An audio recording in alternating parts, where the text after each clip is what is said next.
કનૈયા લાલ કી જય, ગોવર્ધન નાથ કી જય.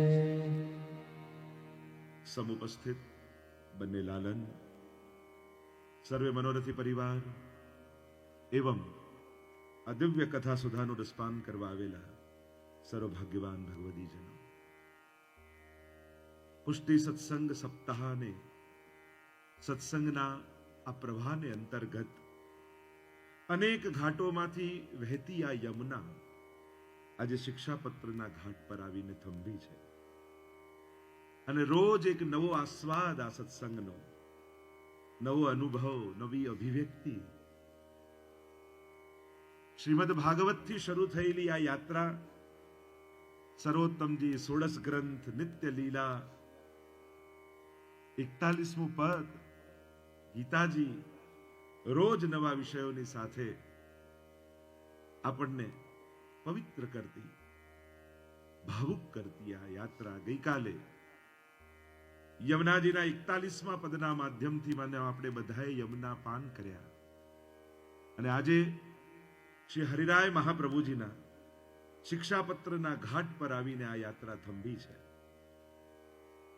અનેક ગ્રંથો પુષ્ટિ માર્ગમાં છે, પણ કદાચ બધા જ ગ્રંથો ન વાંચી શકો તો આ એક શિક્ષાપત્ર વાંચી લો, તે પુષ્ટિ માર્ગના સમસ્ત ગ્રંથોનો સાર એમાં સમાયેલો છે. એવી મહત્તા શિક્ષાપત્રની છે. અને આ મારા શબ્દો નથી, શ્રીમદ રાજચંદ્ર વિશેષ રૂપે એમની જૈન ધર્મમાં તો વિશેષ રૂપે એમની મહત્તા ગવાય છે. એમણે આજ્ઞા કરી હતી, એમના વચનોમાં છે કે વૈષ્ણવ ધર્મને શીખવો હોય તો આ એક શિક્ષાપત્ર ગ્રંથ જો વાંચન કરી લો તો તમને આખો અર્ક મળી જાય.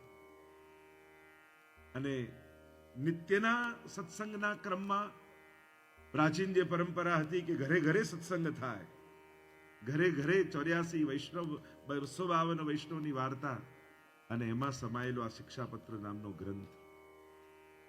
એટલે કે સત્સંગ પણ શિક્ષાપત્રના વાંચન વગર અધૂરો છે. સ્વામિનારાયણ સંપ્રદાયમાં શિક્ષાપત્રી નામનો એક ગ્રંથ છે, જેમાં અનુયાયીઓના આચાર, વિચાર, વિવેક સમાયેલા છે. પુષ્ટિ માર્ગમાં શિક્ષાપત્ર નામનો ગ્રંથ છે. 41 શિક્ષાપત્રો સુપ્રસિદ્ધ છે પુષ્ટિ માર્ગમાં. અને કદાચ કોઈ પુષ્ટિ માર્ગીય માટે અજાણ્યો ન હોવો જોઈએ, કારણ કે આ સત્સંગનો એક અભિન્ન અંગ રૂપ શિક્ષાપત્ર માનવામાં આવે છે. આના વગર પુષ્ટિ માર્ગીય સત્સંગ અધૂરો માનવામાં આવે છે. અને આપણી પ્રાચીન વાયકા એવી છે ને આપણા બધાનો અનુભવ એવો છે કે કોઈ પણ શંકા આપણા જીવનમાં આવી હોય, એ લૌકિક સંબંધી હોય કે અલૌકિક સંબંધી હોય, પણ એક એવો વિવેક અને એક એવી પ્રથા આપણે ત્યાં માનવામાં આવે છે કે જ્યારે કોઈ પણ શંકા મનને ઉદ્વેગિત કરતી હોય ત્યારે શિક્ષાપત્રને ગમે ત્યાંથી ખોલો અને જો શ્લોક વાંચો તો તમારી સામે એ જ શ્લોક મળે જેમાં તમારી શંકાનું સમાધાન હોય. એ શ્લોકનું વાંચન કરો ને તો તમને તમારી શંકાનું સમાધાન એમાં મળી જાય. એવો પ્રભાવ શિક્ષાપત્રનો માનવામાં આવ્યો છે. અને અનુભવ કરવો હોય તો તમે કરી પણ શકો છો. બહુ વર્ષો પૂર્વ આપણે વ્રજધામ તરફથી શિક્ષાપત્ર ગ્રંથ પ્રકાશિત કર્યો હતો. અમારા પરમ ભગવદી અરવિંદભાઈ દરજી, એમણે આખો સંકલિત કર્યો હતો ગ્રંથ પૂજ્ય પિતૃચરણના માર્ગદર્શનમાં, અને ઘર ઘર સુધી પહોંચાડવાનો પ્રયાસ આપણે કર્યો હતો. એટલે કે આપણા ઘરની શોભામાં શિક્ષાપત્ર પણ એક શોભા છે. જેમ શ્રીમદ ભાગવતજી, ગીતાજી, રામાયણ, 16 ગ્રંથ, 84-252ની વાર્તા, એમ શિક્ષાપત્ર. આટલા ગ્રંથો તો પ્રત્યેક વૈષ્ણવના ઘરમાં હોવા જ જોઈએ. આપણે બધા જ ભાગ્યશાળી છીએ. શિક્ષાપત્રને કેન્દ્રમાં રાખીને આજે સત્સંગનો પ્રારંભ કરવાના છીએ. આપણા સત્સંગ સપ્તાહનો વિરામ શિક્ષાપત્રથી થવાનો છે.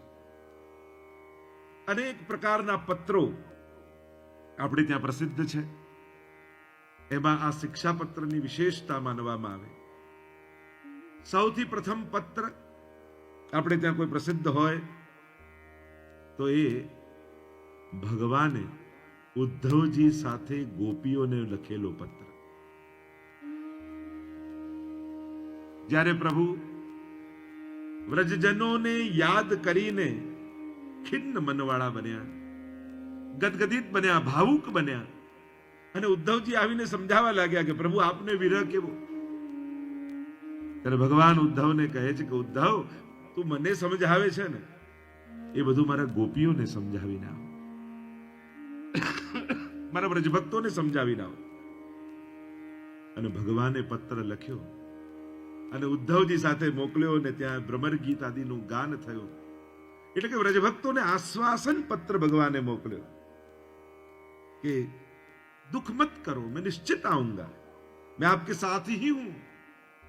એટલે પત્રને એક રીતે કહી શકાય આશ્વાસન પત્ર. આગળ કથાઓમાં જાઓ તો એક બીજો બહુ પ્રસિદ્ધ પત્ર છે કે જે રૂક્ષ્મણીજીએ ભગવાનને લખ્યો છે. રૂક્ષ્મણી પત્ર આપણે કહીએ ને कि जब तय हो गया शिशुपाल के साथ विवाह रुक्ष्मणी जी का, नारद जी आकर समझाने लगे और रुक्ष्मणी जी के मन में जो भाव थे वो प्रकट हो गए. कहने लगे नारद जी से, करे मैं भी प्रेम तो द्वारकाधीश को ही करती हूं, तो कहो ना. कैसे कहूं? तो पत्र लिखिए. અને ત્યારે રૂક્ષ્મણીજીએ જે પત્ર લખ્યો એ છે વિનંતી પત્ર. प्रभु से विनंती के श्रुत्वा गुणान भुवन सुंदर शृण्वताम ते. प्रभु आपको देखा नहीं है, आपके गुणों को सुना है और सुनकर ही मैं आपसे प्रेम करने लगी हूं. અને વિનંતી પત્ર લખ્યો છે અને ભગવાન રૂક્ષ્મણીજીનું હરણ કરવા માટે પધાર્યા છે. તો પ્રસિદ્ધ પત્ર છે વિનંતી પત્ર, રૂક્ષ્મણીજીનો પત્ર. એ જ રીતે પુષ્ટિમાર્ગી પરંપરામાં તમે આવો તો ત્યાં એક બહુ જ સુપ્રસિદ્ધ પત્ર છે. જ્યારે 6 માસનો વિયોગ ગુસાઈજીને કરાવ્યો કૃષ્ણદાસ અધિકારીએ, અને 6 માસ સુધી ચંદ્ર સરોવર પર શ્રી ગુસાઈજીએ મુકામ કર્યો. એક નાનકડી બારી હતી શ્રીનાથજીના મંદિરમાં, ને શ્રીનાથજીએ બારીમાંથી દર્શન આપતા. કૃષ્ણદાસને ખબર પડી, બારી ચણાવી દીધી. લીલા છે પ્રભુની. એટલો તાપ ગુસાઈજીને થયો. રોજ પોતાના નેત્રોમાંથી વહેતા જળથી શ્રી ગુસાઈજી એક એક પત્ર લખે. કારણ કે શ્રીનાથજીની માળાજી એ સમયે ચંદ્ર સરોવર પર સિદ્ધ થતી. એટલે આજે નાથદ્વારામાં માલા બોલવાનો પ્રકાર છે ને, માલાજી પધરાવાનો. કારણ કે જ્યારે શ્રીનાથજી ગિરિરાજજી ઉપર બિરાજતા ત્યારે એમની પુષ્પની માળાજી ચંદ્ર સરોવર પર સિદ્ધ થતી. અને ગુસાઈજી પોતાના નેત્રોથી વહેતા જળથી, કાજળથી એક એક શ્લોક લખતા અને શ્રીનાથજી બાવાને માળાજીમાં વીંટાડીને મોકલતા. ત્યાં શૃંગાર થાય શ્રીનાથજી બાવાના, માળાજી મુખિયાજી ધરાવે, અનવસર થઈ જાય ત્યારે માળાજીમાંથી પત્ર કાઢી સ્વયં શ્રીનાથજી બાવા વાંચે. અને શ્રીનાથજી બાવા પોતે પોતાના અધરના પીક પાનની હોય એની સલાકામાં બોળી અને એનો એક એક જવાબ લખે. અને એટલે આજે પણ એક ક્રમ પરંપરા છે કે જ્યારે રાજભોગ આરતી આદિ થઈ જાય ત્યારે માળાજી લઈ વલ્લભકુલને ધરાવવામાં, મુખિયાજી માળાજી બીડા આપે, અને એ જ્યારે માલા બીડા મુખિયાજી લઈને ગુસાઈજીને ધરાવે અને જ્યારે પધારી જાય ત્યારે સ્વયં ગુસાઈજી એ બીડું ખોલે અને બીડાના એક એક પાનના પત્તા ઉપર જે પ્રશ્ન લખ્યો હોય, જે વિનંતી લખી હોય, જે વિજ્ઞપ્તિ, એને કહેવાય છે વિજ્ઞપ્તિ પત્રો. પ્રસિદ્ધ છે 9 વિજ્ઞપ્તિ ગુસાઈજીની છે. અને જ્યારે શ્રીનાથજી બાવાનો ઉત્તર ગુસાઈજી એક એક શ્લોકો એટલા અદ્ભુત છે. અંબુ દસ સ્વભાવોયમ સમય વારી મુંચતી તથાપि ચાતક ખિન્ન રટत्येव न संशय. चातक को पता है कि मुझे तो स्वाति बिंदु ही पीना है, फिर भी पूरे वर्ष वो प्रतीक्षा करता रहता है. वैसे ही श्रीनाथ जी बाबा आप कृपा करोगे ये भरोसा है, पर उस चातक की तरह मैं भी प्रतीक्षा कर रहा हूं. અને રોજ જ્યારે શ્રીનાથજી બાવાની અધરની પીકથી લખેલા પત્રોના એક એક શ્લોક મળે તો ગુસાઈજી પ્રભુચરણ જળમાં બોળી એ બીડું આરોગી જાય. અને એટલા માટે ગુસાઈજીએ લખેલી વિજ્ઞપ્તિના શ્લોકો મળે છે, પણ ઉત્તર આપેલા શ્રીનાથજીના શ્લોકો નથી મળતા. તો તો એ જે પત્રો ગુસાઈજીએ લખ્યા છે એને કહેવાય છે નવ વિજ્ઞપ્તિ પત્ર. એક વિશેષ બીજો પત્ર આપણને મળે છે આ બધા પત્રોની સાથે, અને પ્રસિદ્ધ પત્ર આજનો વિષય એવો શિક્ષા પત્ર. શ્રી હરિરાય મહાપ્રભુજી રચિત. હરિરાયજીનો પરિચય મેં તમને કરાવ્યો તો મહાપ્રભુજીના લાલજી ગુસાઈજી, ગુસાઈજીના લાલજી ગોવિંદરાયજી, ગોવિંદરાયજીના લાલજી કલ્યાણરાયજી અને કલ્યાણરાયજીના લાલજી શ્રી હરિરાયજી. આપણે ત્યાં મહાપ્રભુ શબ્દ બે જણાની આગળ જોડવામાં આવે છે, એક શ્રી વલ્લભ મહાપ્રભુ અને બીજા શ્રી હરિરાય મહાપ્રભુ. એવી કૃપા, કારણ કે ગુસાઈજી તો એવા દીનતા સાગર, શિક્ષા સાગર, રોજ વૈષ્ણવની સાથે સત્સંગ કરવા બિરાજી જાય. અને આપના પિતાશ્રીને ખબર પડી કે આ રીતે વલ્લભ કુલના આચાર્ય રૂપે થઈ ગમે ત્યાં રીતે સત્સંગમાં બિરાજી જાવ એ ઠીક નથી, પણ માને જ નહીં, ઓરડામાં બંધ કરી દીધા. અને એટલો તાપ થયો, એમ કહેવાય છે કે એ જ ક્ષણે ઓરડામાં મહાપ્રભુજી અને ગુસાઈજી બંને હરિરાયજીની સન્મુખ પ્રગટ થઈ ગયા. જય જય શ્રી વલ્લભ પ્રભુ વિઠ્ઠલેશ સાથે, નિજ જન પરત કરત કૃપા ધરત હાથ હે માથે. અને બંને જ્યારે મસ્તક પર હાથ પધરાવ્યો ત્યારથી શ્રી હરિરાયજી ન રહ્યા, હરિરાય મહાપ્રભુ બની ગયા. કારણ કે હવે તો શ્રી વલ્લભ અને ગુસાઈજી બંને, કોઈ વલ્લભની વિદ્વત્તા અને ગુસાઈજીની રસિકતા, એ બંનો માનો. મેં કહ્યું ને, હરિરાયજીનું સ્વરૂપ શું છે? મહાપ્રભુજીની વિદ્વત્તા, ગુસાઈજીની રસિકતા, ગોવિંદરાયજીની સેવા પરાયણતા, કલ્યાણરાયજીની નિષ્ઠા, આ બધાનો સુભગ સંગમ કોઈ હોય તો એ શ્રી હરિરાયજીનું સ્વરૂપ છે. એવા શ્રી હરિરાય મહાપ્રભુ. પ્રસંગો તો અનેક છે, પણ જો બધા પ્રસંગો હરિરાયજીના જોવા જઈએ તો કદાચ, પણ હરિરાયજીના સ્વરૂપને જાણવું એટલા માટે જરૂરી છે કારણ કે રચયિતાને જાણ્યા વગર રચનાને પૂરો ન્યાય ના આપી શકાય. કોઈ પણ રચનાનું જ્યારે વિવેચન તમે કરવા જાઓ, કોઈ પણ અભિવ્યક્તિનું જ્યારે વિવેચન કરવા જાઓ, ત્યારે એની અનુભૂતિનો જ્ઞાન હોવું બહુ જરૂરી છે. કયા સ્તરે આ રચયિતા બિરાજે છે. સુખદેવજીના સ્વરૂપને ન જાણો તો ભાગવતજીની મહત્તા તમે ન ગાઈ શકો. પછી તો દરેક લીલા તમને કદાચ કોઈ કવિની કલ્પના લાગે, પણ આ સુખદેવજી છે કોણ? સર્વભૂત હૃદયમ મુનિમાનતોસ્મિ, જેને ઈશ્વર સિવાય બીજું કઈ દેખાતું જ નથી. અને એ જ્યારે કોઈ લીલાને ગાય, એ રાસ લીલા હોય, ચિરણ લીલા હોય, એ રણથી ભાગવાની લીલા હોય, યા પછી જુદી જુદી માખણ ચોરી લીલા, આદિ લીલા હોય, પણ જેના ચિત્તમાં ભગવાન સિવાય કાંઈ નથી, એના મુખમાંથી ક્યારે લૌકિક અભિવ્યક્તિ થઈ જ ન શકે. એ જ રીતે શ્રી હરિરાય મહાપ્રભુજી જે અવસ્થા ઉપર બિરાજમાન છે, અને એ અવસ્થામાંથી નીકળતા શબ્દો એ કોઈ દિવસ સાધારણ ન હોઈ શકે. કહેવાનો અર્થ એ કે કર્તાની સ્થિતિ એવી છે કે એની રચના ક્યારે પણ સાધારણ ન હોય. એવા પરમ અલૌકિક અવસ્થામાં બિરાજેલા એવા શિક્ષા સાગર, એવા દીનતા સાગર શ્રી હરિરાય મહાપ્રભુજી. રસિક છાપથી પણ અનેક પદોની આપે રચના કરી છે. શ્રી હરિરાય મહાપ્રભુજીને વંદન કરી 7 બેઠકજીઓમાં શ્રી હરિરાય મહાપ્રભુજી કૃપા કરીને એટલી ગુજરાત ઉપર કૃપા થઈ કે ડાકોરમાં પણ જ્યારે શ્રી હરિરાય મહાપ્રભુજી પધાર્યા અને આવીને આજ્ઞા કરી, રણછોડ રાય ત્યાં મુકામ કર્યો છે અને આજ્ઞા કરી કે બોડાણા નામના ભક્ત મને અહીંયા પધરાવીને આવ્યા છે, પણ હજી મારો સેવાક્રમ બરાબર નથી. એક બ્રાહ્મણ આવે છે, જલનો લોટો ચડાઈ જાય છે. આપ પધારો ને મારી સેવાક્રમને સુવ્યવસ્થિત કરો. અને ઇતિહાસ એમ કહે છે કે આજે જે રણછોડરાયજીની સેવા અને વૈભવ છે એ શ્રી હરિરાય મહાપ્રભુજી ત્યાં પધારી અને આખો સેવાક્રમ સુવ્યવસ્થિત કર્યો છે. ત્યાં બેઠકજી છે. એવા અનેક પ્રસંગો જંબુસરમાં, સાવલીમાં, અનેક પ્રકાર હરિરાયજીના, હમણાં વિસ્તારમાં નથી જતો, પણ ચોથા બેઠકજી હરિરાયજીના છે જેસલમેર. સીધા શિક્ષાપત્રના વિષયમાં હું જાઉં, પ્રવેશ કરું, કારણ કે આટલા ઓછા સમયમાં 41 શિક્ષાપત્રોને ગાન કરવાનું. હું તો હંમેશા કહું, મને પતાવવામાં રસ છે જ નહીં, મને તો પહોંચાડવામાં રસ છે. એક આ શ્લોક પણ પહોંચી ગયો ને તમારા સુધી તો એ શિક્ષાપત્ર હૃદયારૂઢ થઈ જશે. અહીંયા હરિરાય મહાપ્રભુજી જેસલમેર પધાર્યા છે અને મરુભૂમિ, ચારો તરફ રેગિસ્તાન સિવાય બીજું કાંઈ નહીં. આજે તમે જેસલમેર જાઓ ને જે લીલોતરી દેખાય એ 400 વર્ષ, 450 વર્ષ પહેલા નહોતું. એવી મરુભૂમિ, અને ક્યાં ક્યાં આપણા આચાર્યો પરિશ્રમ કરીને પધાર્યા છે. એ દિવસે કહ્યું ને કે તમે આપણે વૈષ્ણવ સંપ્રદાયનો ઇતિહાસ લખતા નથી, એટલે આપણા સંપ્રદાય માટે આચાર્યોએ શું યોગદાન આપ્યું છે, શું પરિશ્રમ કર્યો છે, એનો આવતી પેઢીને ખ્યાલ આવતો નથી. આ જન જન સુધી આ સંપ્રદાય એમને એમ નથી પહોંચ્યો. આ ગામડે ગામડે સુધી, એ દક્ષિણ ભારતનું ગામડું હોય, ઉત્તર ભારતનું, પૂર્વનું કે પશ્ચિમનું, હજારો ગામો સુધી, લાખો લોકો સુધી જે મહાપ્રભુજીની કંઠી પહોંચી છે એ એમને એમ નથી પહોંચી.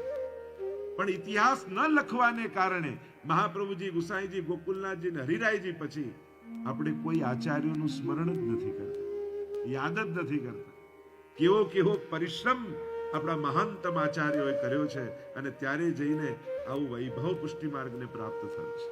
શ્રી હરિરાય મહાપ્રભુજી જેસલમેર પધાર્યા, રસાલો સાથે છે. દ્વાર આવ્યો, હદ આવી રાજાની, જેસલમેરના રાજા, અને કહ્યું કે અહીંયા તો કર વગર, કારણ કે ત્યાંથી પછી પાકિસ્તાન આગળ જવાતું, અને એ સમયે તો કોઈ સંભાવના હતી નહીં. પાકિસ્તાન, સિંધ પ્રદેશ આદિ હતા, આ બાજુ કુરુક્ષેત્ર ને ત્યાંથી જતા. એટલે મહાપ્રભુજી પણ કુરુક્ષેત્ર સુધી પધાર્યા, પછી ત્યાંથી આગળ નથી પધાર્યા. પાકિસ્તાન તરફ, સિંધ પ્રદેશ તરફ પછી નથી. કારણ સરસ્વતી તજી આધી, વલ્લભાખ્યાનમાં કહ્યું ને, કારણ કે ત્યાંથી પછી સરસ્વતી નદી વહે છે, અને પછી સિંધ પ્રદેશ. અને મહાપ્રભુજી સરસ્વતી નદીને ઓળંગતા નહીં, અને એટલા માટે ત્યાંથી પાછા પધારી ગયા. અહીંયા જેસલમેર પધાર્યા છે. ઘણી વાર ઘણા લોકો કે મહાપ્રભુ તો વિદેશ નથી પધાર્યા, આપ લોકો કેમ પધારો છો? એ સમયે વૈષ્ણવ વિદેશમાં નહોતા એટલે નહોતા પધાર્યા, હવે છે એટલે હવે મહાપ્રભુજી મોકલે છે. મૂળ વાત એ છે, વૈષ્ણવ સુધી પહોંચવાની જ વાત છે. અંગ બંગ કલિંગ કૈકટ મગધ મારુ સુર સિંધ, તે તામસના અઘર્યા પ્રતાપ પદરજ ગંધ. અરે અમારા વલ્લભનો કોઈ એક સેવક કોઈ એક ખૂણે પણ રહેતો હશે ને, તો ત્યાં સુધી જઈને પણ એના માથે ઠાકોરજી પધરાવીને આવીશું. અને આજે હજારો ઘરોમાં, અને આ સુવર્ણ જયંતિ વર્ષમાં તો 50 દેશોની જે યાત્રા છે, કે આજ સુધી જ્યાં કોઈ વલ્લભકુલ નથી પહોંચ્યા, ત્યાં સુધી પણ પહોંચી, ત્યાં વસતા વૈષ્ણવના માથે પણ ભગવત સેવા પધરાવી એને પુષ્ટિના રંગે રંગવાનો છે. આ તો યાત્રા છે. અહીંયા જેસલમેરના દ્વાર જ્યાં હદ આવી, અને કહ્યું અહીંયા તો કર છે રાજાનું, અને કર ભરો તો જ અંદર જવા દઈએ. આ તો આચાર્ય છે, ધર્મ પુરુષ છે, ગમે તે હોય, પણ અહીંયા કર ભર્યા વગર રાજાની પરવાનગી નથી કે કોઈ પ્રવેશીને આગળ જઈ શકે. અને ત્યારે હરિરાય મહાપ્રભુજીને ગમ્યું નહીં. કહ્યું કે કોઈ લૌકિક અર્થે ધંધા વેપાર કરવા જતું હોય ને કર ભરે બરાબર છે, પણ એક ધર્મશીલ વ્યક્તિ, કોઈ ધર્મ, અને હિન્દુ રાજા છે, અને હિન્દુ ધર્માચાર્ય પર પણ જો કર નાખશે તો હિન્દુ ધર્મનો પ્રચાર કેમ થશે? એટલે કહ્યું કે અમારે પ્રવેશવું જ નથી, અમે બહાર બેઠા છીએ. અને આખો રસાલો પડ્યો બહાર. કહ્યું કે આસપાસ કોઈ જલ હોય તો ગોતી લાવો. હવે આ મરુભૂમિમાં જલ મળે ક્યાં?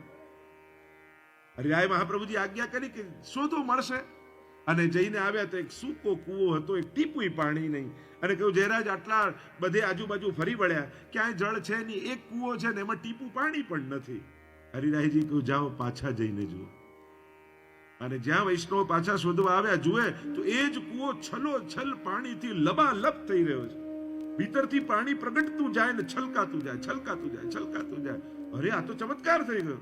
હમણાં થોડી વાર પહેલા આવીને જોયું ને ટીપુય પાણી નહોતું, અને આપે આજ્ઞા કરીને જલ છલકાવા લાગ્યું. અને હવે તો ગાગરો ભરી ભરીને અહીંયા તો બધા સ્નાન કરી રહ્યા છે, રસોઈ બની રહી છે, પ્રભુ માટે સામગ્રી સિદ્ધ થઈ રહી છે. અને આ સમાચાર પહોંચ્યા રાજાને ત્યાં. અરે ત્યાં ટીપુય પાણી નહોતું ને કોઈ એવા મહાત્મા પધાર્યા છે, કુવામાંથી જલ પ્રગટાવી દીધું ને પાણીની રેલમ છેલમ થઈ રહી છે.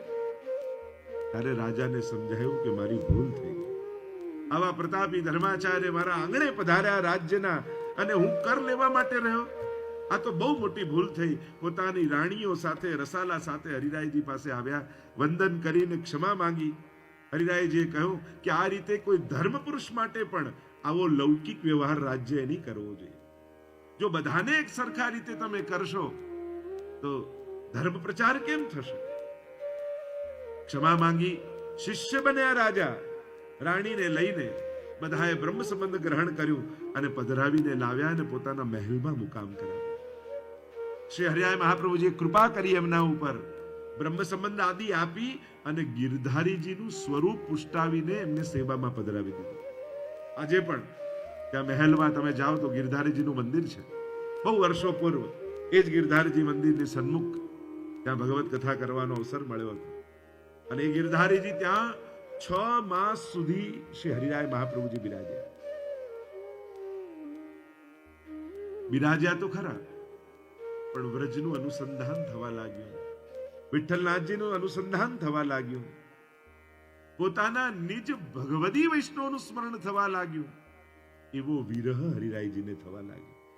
અને જેસલમેરમાં બિરાજી અનેક ગ્રંથોની રચના કરી, અનેક કીર્તનોની રચના કરી. આપણે ત્યાં ગોવર્ધન કી રહીએ તરેટી જે કીર્તન ગાઈએ છે, અને એમાં છેલ્લે કહીએ શ્રી ગિરધારીજી સો કહીએ રસિક પ્રીતમ હિત ચિત કી બાતે. તો આ ગિરધારીજીનું સ્વરૂપ અહીંયા બિરાજે છે. ગોવર્ધન श्री गोवर्धन की रहिए तरेटी, ब्रज को याद श्री कर रहे हैं गोवर्धन की रहिए नित्य प्रतिमादन गोपाल लाल के चरण कमल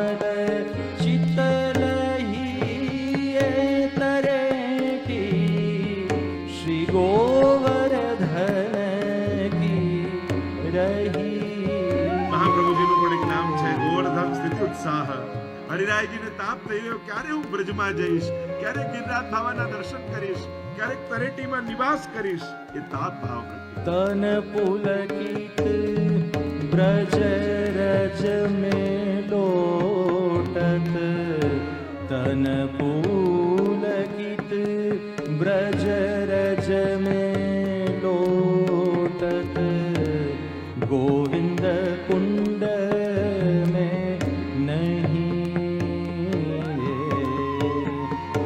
रसिक प्रीतम हित चित की बात, रसिक प्रीतम हित चित की बात, श्री गिरधारी जी सो कहिए तरेटी, श्री गोवर्धन की रही. ગિરધારીજીનું સન્મુખ જ્યારે બિરાજતા હોય અને ત્યારે વ્રજની અનુસંધાન કરે હરિરાયજી. પોતાના હૃદયની સઘળી વાતો શ્રી ગિરધારીજી સન્મુખ. આજે પણ એ દિવ્ય અને અલૌકિક સ્વરૂપ જેસલમેરમાં બિરાજે છે. આપ જ્યારે મુકામ કર્યો જેસલમેર, આપ તો ત્રિકાળ જ્ઞાતા છે. મહાપુરુષોની વાણી વ્યક્તિઓને નિમિત્ત કરીને પ્રગટે, પણ એ કેવલ કહેવાયેલા વ્યક્તિ માટે જ નથી હોતી, એ તો સમષ્ટિગત હોય છે. એ કોઈ અમુક કાળ માટે જ नहीं होती, ये तो सर्वकालीन હોય છે. इसलिए ये विवेक समझ लें, जब भी भगवद वाणी हो, आचार्यों की वाणी हो, तब किसी व्यक्ति को निमित्त कर कर आप कहते हैं, पर केवल उस व्यक्ति के लिए ही नहीं कहते, होती तो सबके लिए है. कोई काल में कही जाती है, पर वो केवल उस काल के लिए नहीं होती है, वो तो तीनों कालों से पर होती है, हर एक काल में सटीक होती है. जो सत्य होता है वो सनातन होता है. એ ભૂતકાળમાં એટલું સટીક છે, આજે પણ એટલું જ છે, ને આવતા 500 વર્ષ પછી પણ એટલું જ ઉપયોગી હશે. અને આપ ત્રિકાળ જ્ઞાની હોવાથી આપ જાણી ગયા કે મારા લઘુ ભ્રાતા ગોપેશ્વરજી એ એમના વહુજી સાથે વિઠ્ઠલનાથજીને ખૂબ લાલ લડાવે છે. જો આજે પણ નાથદ્વારાજી તો બાજુમાં જ વિઠ્ઠલનાથજીનું મંદિર છે નાથજીની પાસે. એ શ્રી હરિરાય મહાપ્રભુજીના સેવ્ય અને શ્રી વિઠ્ઠલનાથજીને ખૂબ લાલ લડાવે છે. પણ થોડા જ સમયમાં વહુજીનો લીલા પ્રવેશ થશે, દેહાંત થશે. અને જ્યારે આટલા સેવામાં સહયોગી જો સેવા છોડી દેશે, ભૂતલનો ત્યાગ કરી દેશે, તો ગોપેશ્વરજીને ખૂબ ઉદ્વેગ થશે. અને આ ઉદ્વેગ કોઈ લૌકિક સ્વજનના જવાનો નથી, પણ એક સેવામાં સહાયક વ્યક્તિના જવાનો છે. એ જ્યારે સાથે મળી, અરે તમે વ્રજયાત્રામાં 40 દિવસ કોઈની જોડે પાલમાં જોડે રહ્યા હો ને અને છૂટા પડતા હો ને ત્યારે ભેટીને આંખમાં આંસુ આવી જાય. 40 દિવસ કેવો આનંદ કરે. અરે 40 દિવસની વાત ક્યાં, કથામાં જેની જોડે સોફામાં બાજુમાં 7 દિવસ બેઠા હો ને તોય તમને એમ થઈ જાય કે અરે કાલથી પછી નથી મળવાનું, કાલે પછી આપણે નહીં ભેગા થઈએ. કેવું એક ઘરોપો છો. વૈષ્ણવની આત્મીયતા એની વ્યવહાર પૂરતી નથી હોતી, એની કંઠી સાથે જોડાયેલી હોય છે, એની આત્મભાવ સાથે જોડાય, એની વલ્લભીયપણા સાથે જોડાયેલું હોય છે. આ ભાવ આપણને હોય છે. એ મંડળમાં હોય, એ હવેલીમાં હોય, જેની જોડે સેવા કરતા હો ત્યારે એમ થાય કે તમે નથી આવવાના. તો વિચાર કરો, આખું જીવન જેની જોડે ભગવત સેવા કરવાનો એક સંકલ્પ કર્યો હોય, એ કોઈ ભગવદી, એ ભલે પત્ની રૂપે છે, મા રૂપે છે, ભાઈ રૂપે હોય, કોઈ પણ રૂપે. આપણે તો વાર્તા સાહિત્યમાં યા ગુસાઈજીના ઘરનો વિવેક, વલ્લભ કુળનો તમે જુઓ તો ત્યાં કેવલ લૌકિક સંબંધોની મહત્તા નથી. અરે અમ્મા ક્ષત્રાણીનો પ્રસંગ જુઓ ને તમે, બંને નાના નાના બાળકો રોજ લાલન જોડે ખેલે, એના માથે જે બિરાજતા હોય, આમ ઈંટનો ભૂક્કો કરે ને એકબીજાને ઉડાડે લગાડે ને એવા ખેલ કરતા હોય, અને અમ્મા સેવા કરતા કરતા જુએ મારા લાલન જે કેવા મારા બાળકો સાથે ખેલે છે. થોડો સમય થયો ને એક બાળક ગુજરી ગયો. સેવામાંથી પહોંચીને બહાર આવે ને રડે. થોડો સમય થયો ને બીજો નાનું બાળક જતું. એ સેવા પહોંચે પછી બહાર આવીને એટલો ખેદ કરે, લાલનથી સહન ન થયો. અને લાલને ગુસાઈજીને ફરિયાદ કરી કે પ્રભુ કહેવા ગયા કે અરે આ અમ્મા રડે છે ને મારાથી જોવાતું નથી, એને સમજાવો કે એનો સાચો દીકરો તો હું છું. ગુસાઈજી બોલાવ્યા અમ્માને ને કહ્યું, અમ્મા આ તારા માથે લાલન પધરાયા છે ને તારા સાચા બાળક તો એ છે, પછી રડે છે શા માટે?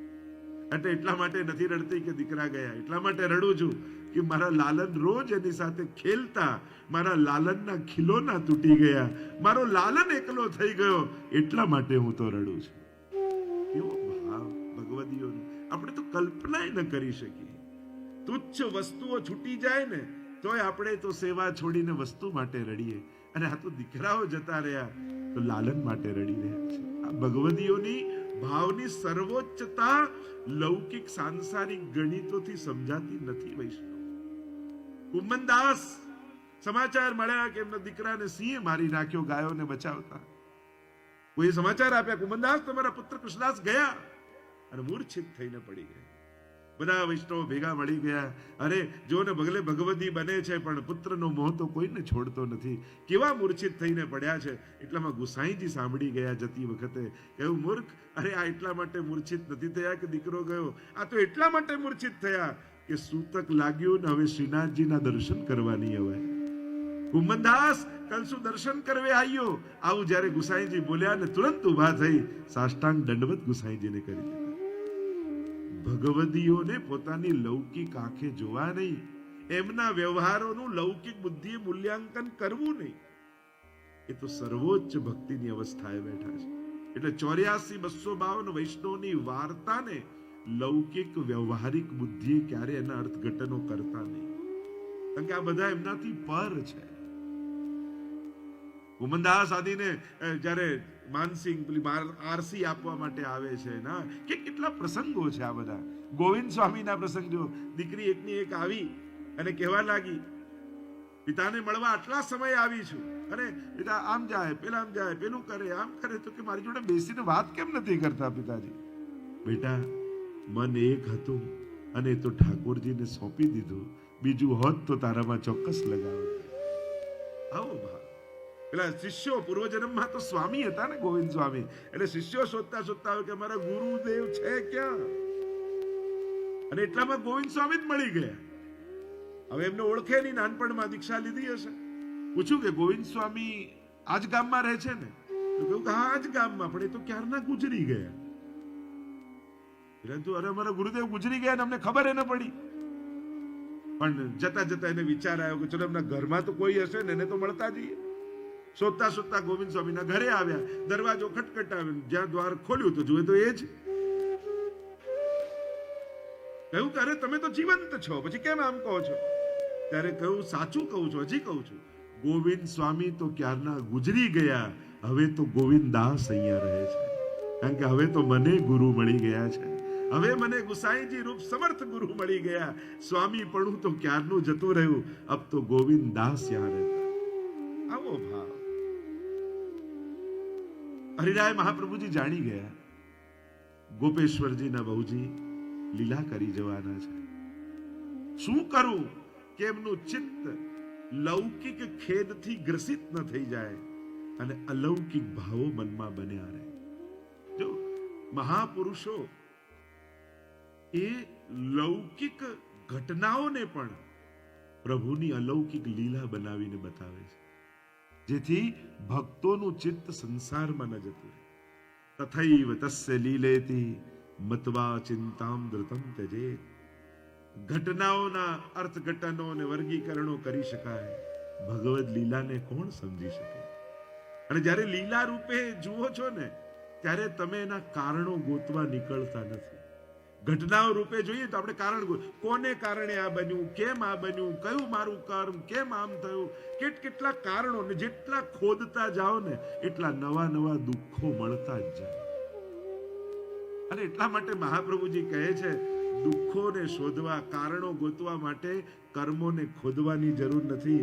તારે તો એક જ મહામંત્ર યાદ રાખો, તથૈવ તસ્ય લીલેતિ મત્વા ચિંતામ ધૃતમ ત્યજેત. ये ठाकुर जी की लीला है.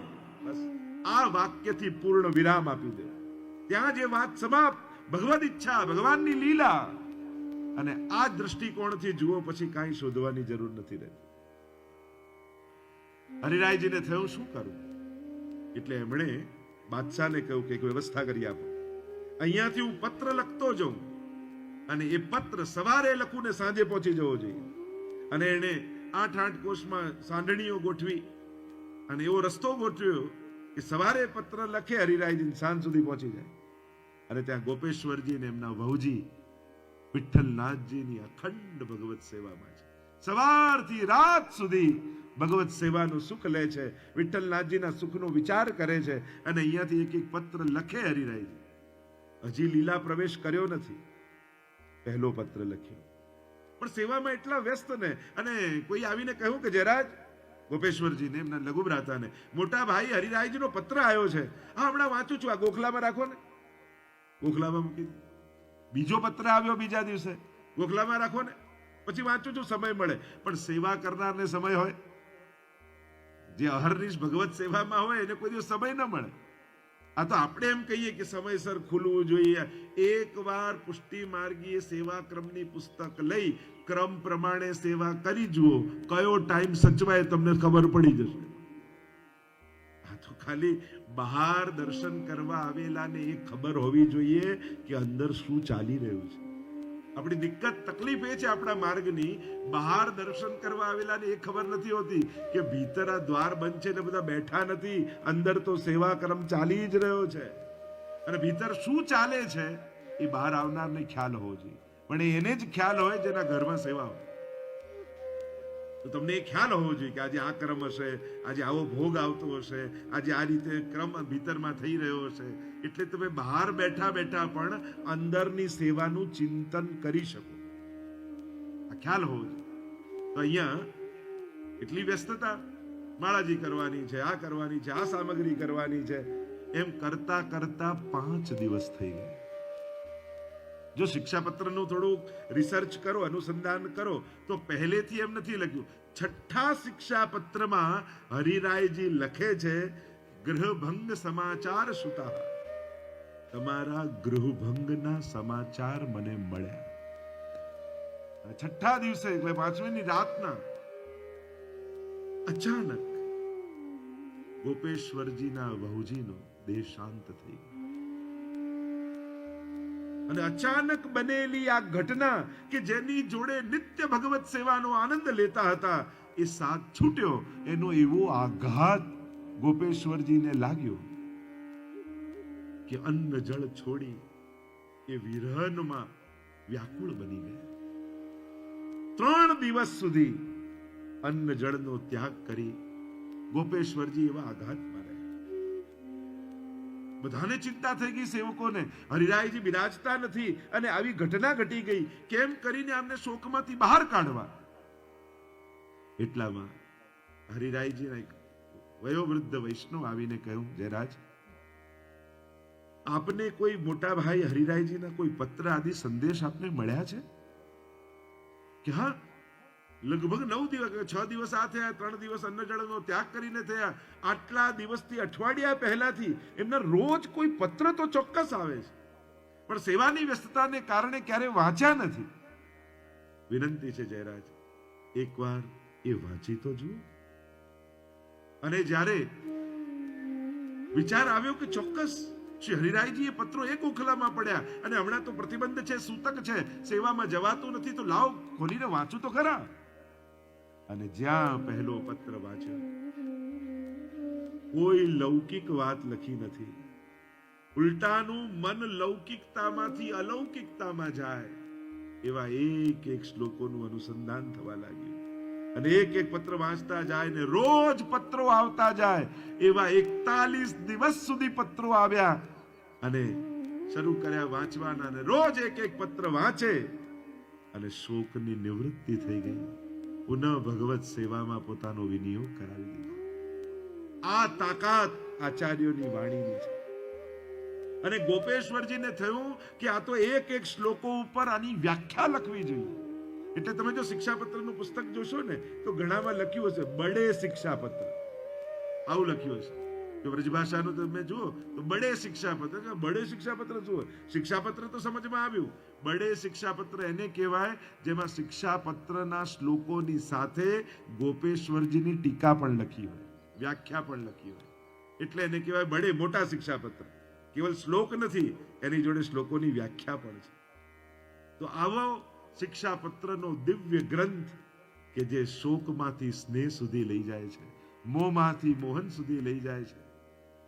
ક્યાંક ને ક્યાંક શોક કારણ બન્યું અને હરિરાયજીની કૃપા થઈ. તો પ્રથમ શ્લોકનું જ્યારે ગાન કરતા, ત્યાં પ્રારંભ કરતા, દરેક શિક્ષાપત્રનો મને એમ છે મુખ્ય વિષયોની ચર્ચા આપણે કરીશું તો કદાચ 41 શિક્ષાપત્રોને સ્પર્શ કરીશું, પણ પ્રારંભ કરીએ છીએ તો પ્રથમ શ્લોકનું ગાન કરીને પછી પ્રારંભ કરીએ.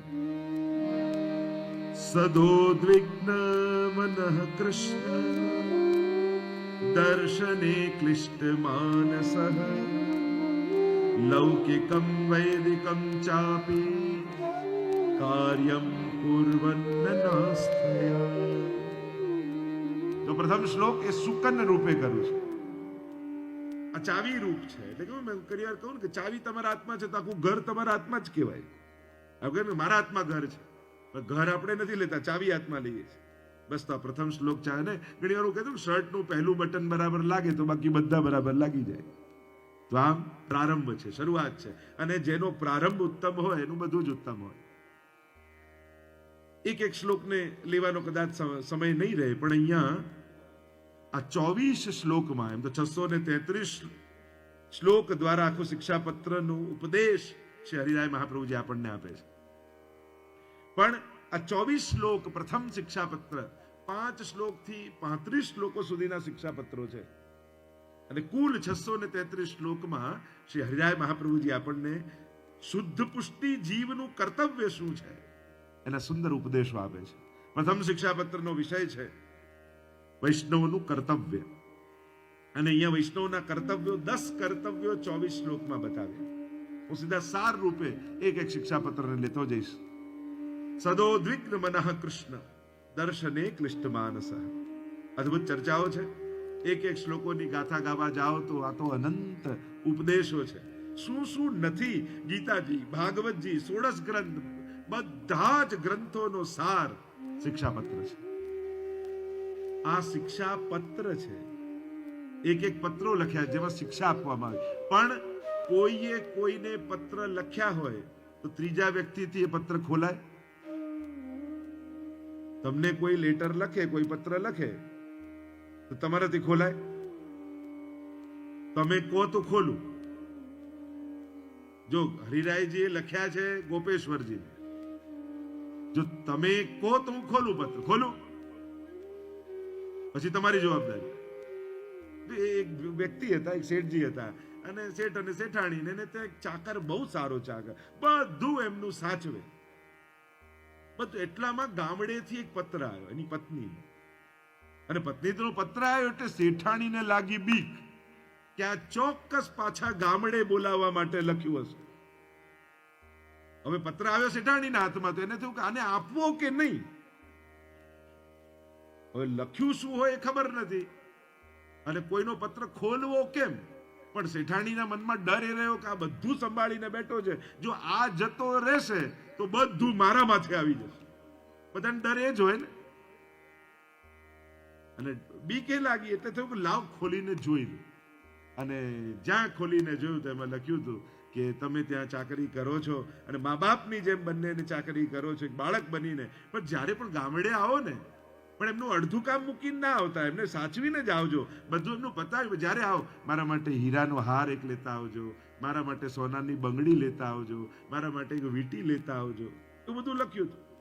હવે આવું લખ્યું હતું ને શેઠ શેઠાણીના એટલા વખાણ લખ્યા હતા એટલે પેલી શેઠાણીને આત્મગ્લાનિ થઈ કે અરે પૂછ્યા વગર મેં ખોલી લીધું, આ તો એક અપરાધ કહેવાય, સારું ન કહેવાય. એટલે શેઠજી પાસે આવ્યા અને કહ્યું કે હવે આનું પ્રાયશ્ચિત શું.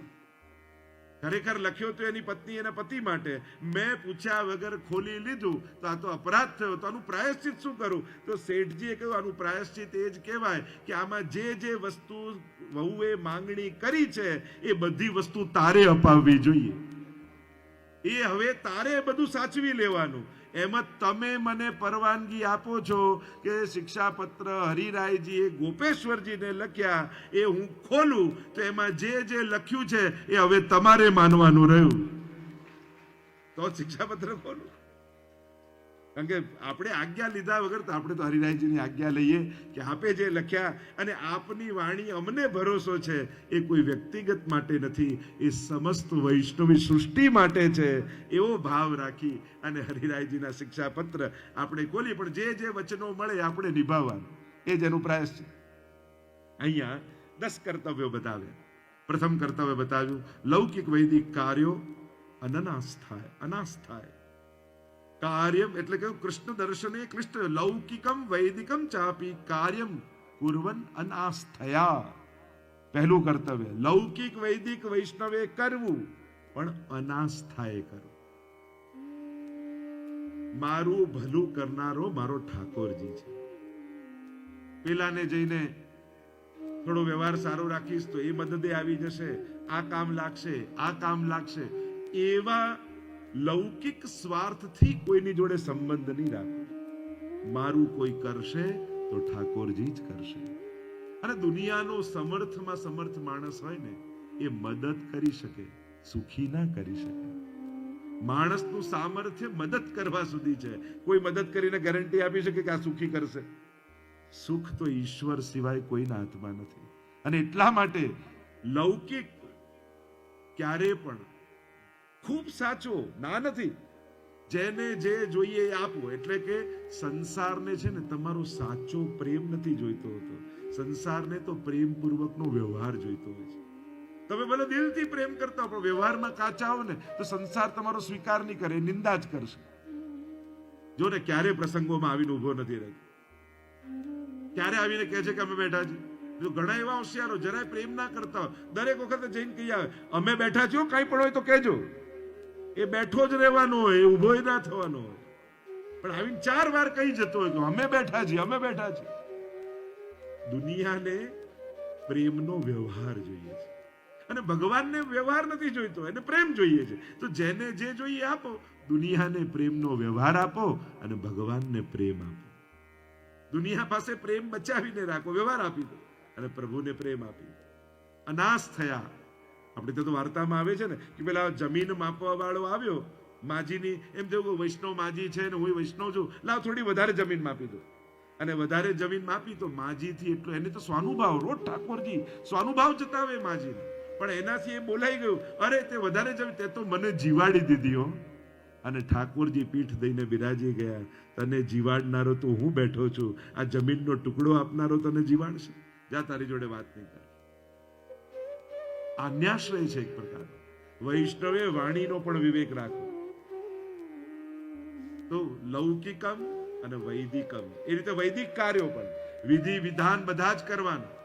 જો ઘણીવાર લોકો એમ કે અમે તો વૈષ્ણવ થયા ને હવે અમારે વૈદિક કર્મો નહીં કરવાના. અચ્છા, લૌકિક છોડતા નથી ને વૈદિક છોડી દો છો.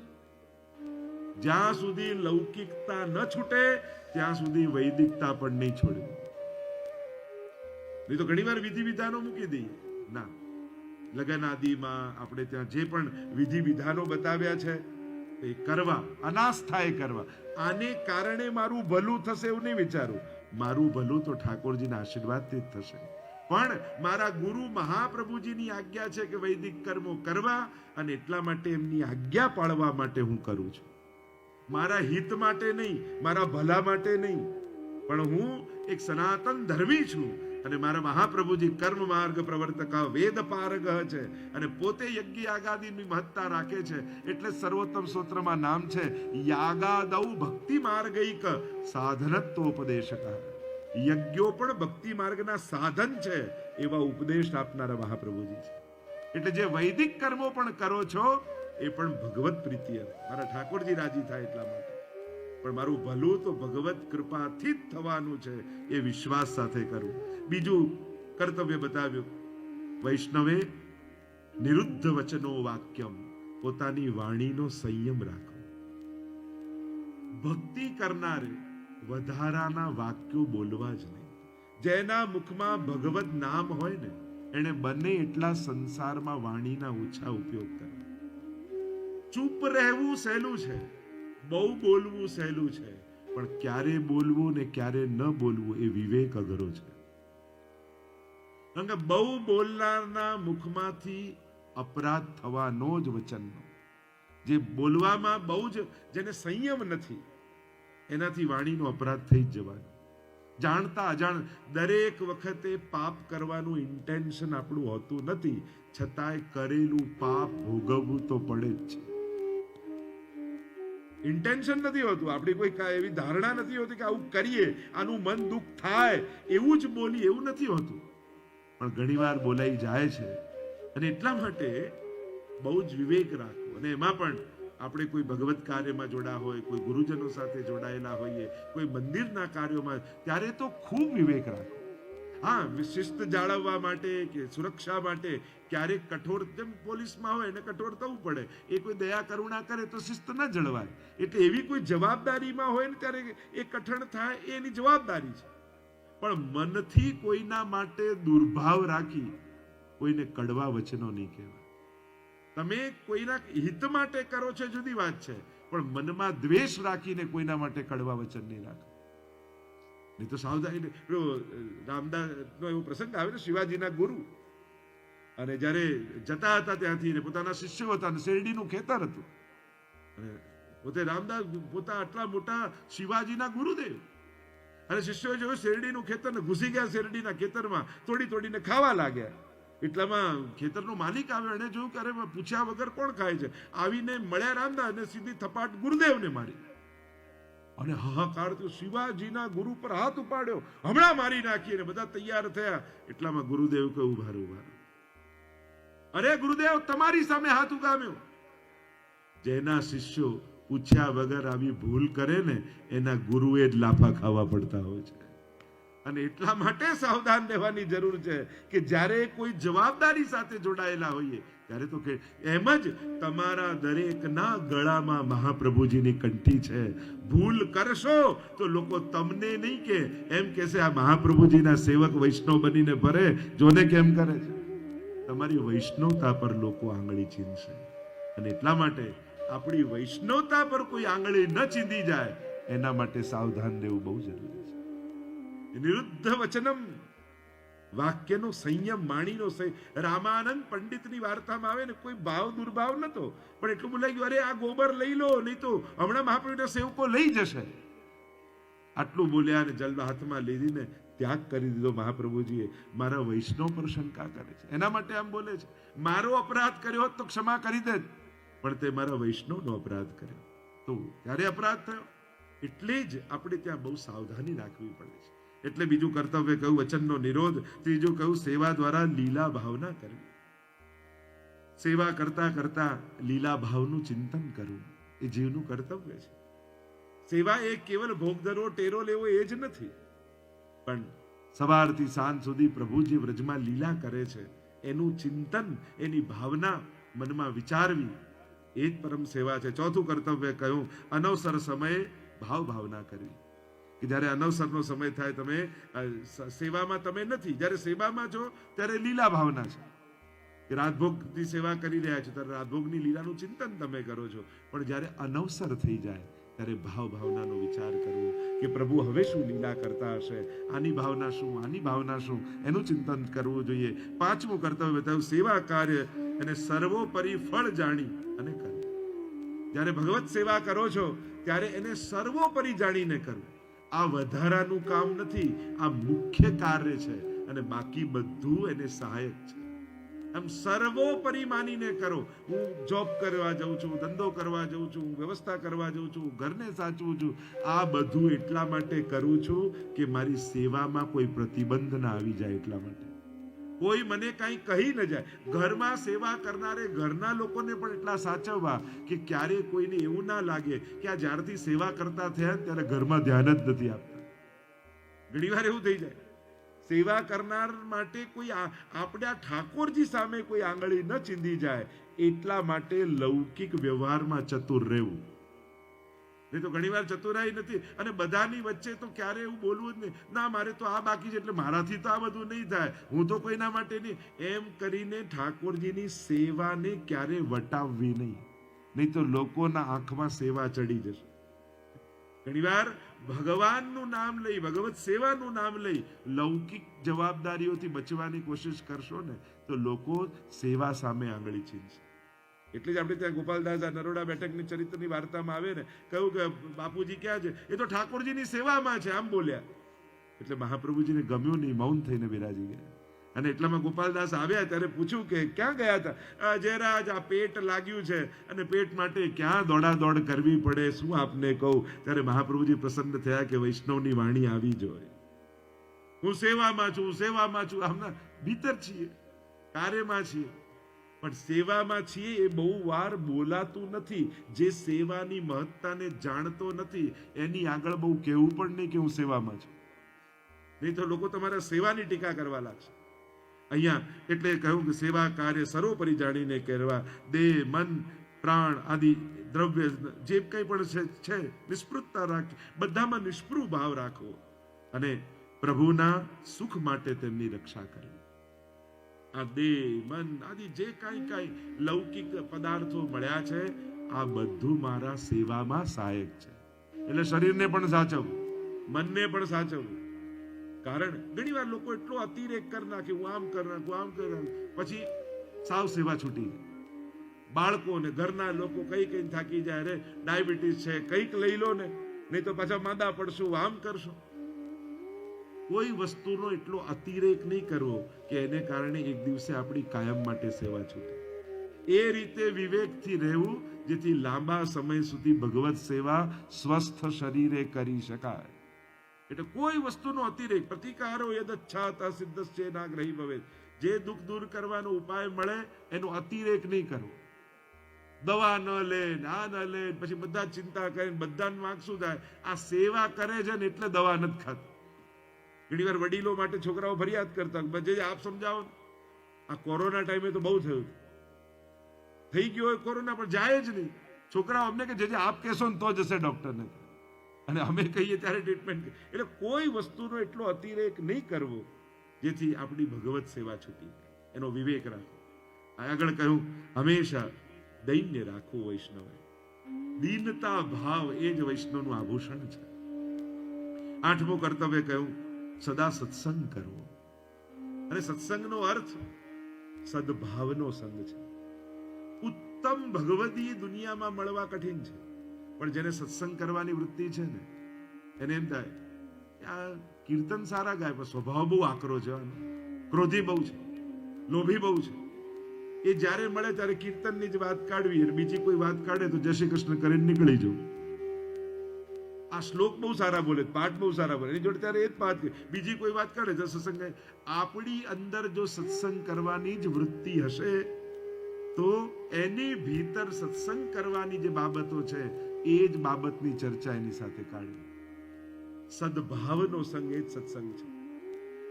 ઉત્તમતા, જો ઘણીવાર છે ને આઈડિયલિઝમ, આદર્શતા એ કલ્પના હોય છે. ચોપડીમાં લખેલા લોકો ચોપડીમાં જ મળતા હોય, માણસો તો આવા જ હોય. રાગ, દ્વેષ, ક્રોધ, આનંદ, ભાવ, ભક્તિ, આ બધું મિશ્રણ કરો ત્યારે એક વ્યક્તિ બને. શ્રેષ્ઠ ભગવદીઓ મળવા તો બહુ દુર્લભ હોય, તો સત્સંગ જ ના થાય. એટલે બહુ આદર્શતાની શોધ કરશો ને તો મળેલા લોકોને ગુમાવી બેસશે. ઘણીવાર વિચારકો, ચિંતકો, મહાપુરુષો, ધર્માચાર્યો દ્વારા આઈડિયલિઝમ પર એટલું બધું ભાર આપવામાં કે આદર્શ હોવા જોઈએ, નહીં તો એમને સ્વીકારાય જ નહીં. પિતા કેવો હોય તો કે આવો જ હોય, માતા કેવી હોય તો આવી જ હોય, પતિ કેવો હોય તો આવો જ હોય, પત્ની કેવી હોય તો આવા જ હોય. અને આદર્શતાની બહુ ચર્ચા કરીએ છે ને તો જે મળ્યા છે ને એના પ્રત્યે આપણને અભાવ આવી જાય છે. એટલે સહજ મળેલા વ્યક્તિઓને સ્વીકારી નથી શકતા. એટલે સમાજમાં પણ આદર્શતાનો એટલો બધો આગ્રહ ન હોવો જોઈએ કે સામે મળેલા લોકોને ગુમાવી બેસે.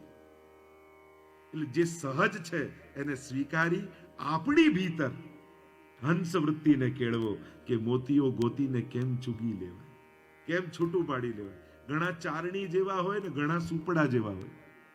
ચારણીમાં છાનો તો શું રહી જાય, સુપડામાં અત્યારે તો નવા છોકરાઓ તો સમજાવવું પડે કે ચારણી કોને કહેવાય ને સુપડું કોને કહેવાય.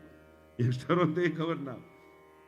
મૂળ વાત એ છે કે આપણી ભીતર વૃત્તિ કઈ છે એનું ચિંતન કરવાની આવશ્યકતા છે. આગળ કહ્યું સદા સત્સંગ, 9મું કહ્યું લૌકિક વૈદિક ફળની અને પોતાના જે ઈચ્છાઓ છે એનો ત્યાગ કરીને રહેવું, કે લૌકિક વૈદિક ફળની આશા ન રાખીને કાર્ય કરવું જોઈએ. આગળ મન, વાણી અને કર્મથી સદાય મહાપ્રભુજીમાં દ્રઢ આશ્રય વૈષ્ણવે રાખવો, એ 10મું કર્તવ્ય બતાવ્યું. મન, વાણી, કર્મ દ્વારા શ્રી વલ્લભના ચરણોમાં અનન્ય આગ્રહ, દ્રઢતા રાખવી કે ના, મારી મહાપ્રભુજીની મને જે આજ્ઞા છે મારે એ પ્રમાણે જીવન જીવવું છે.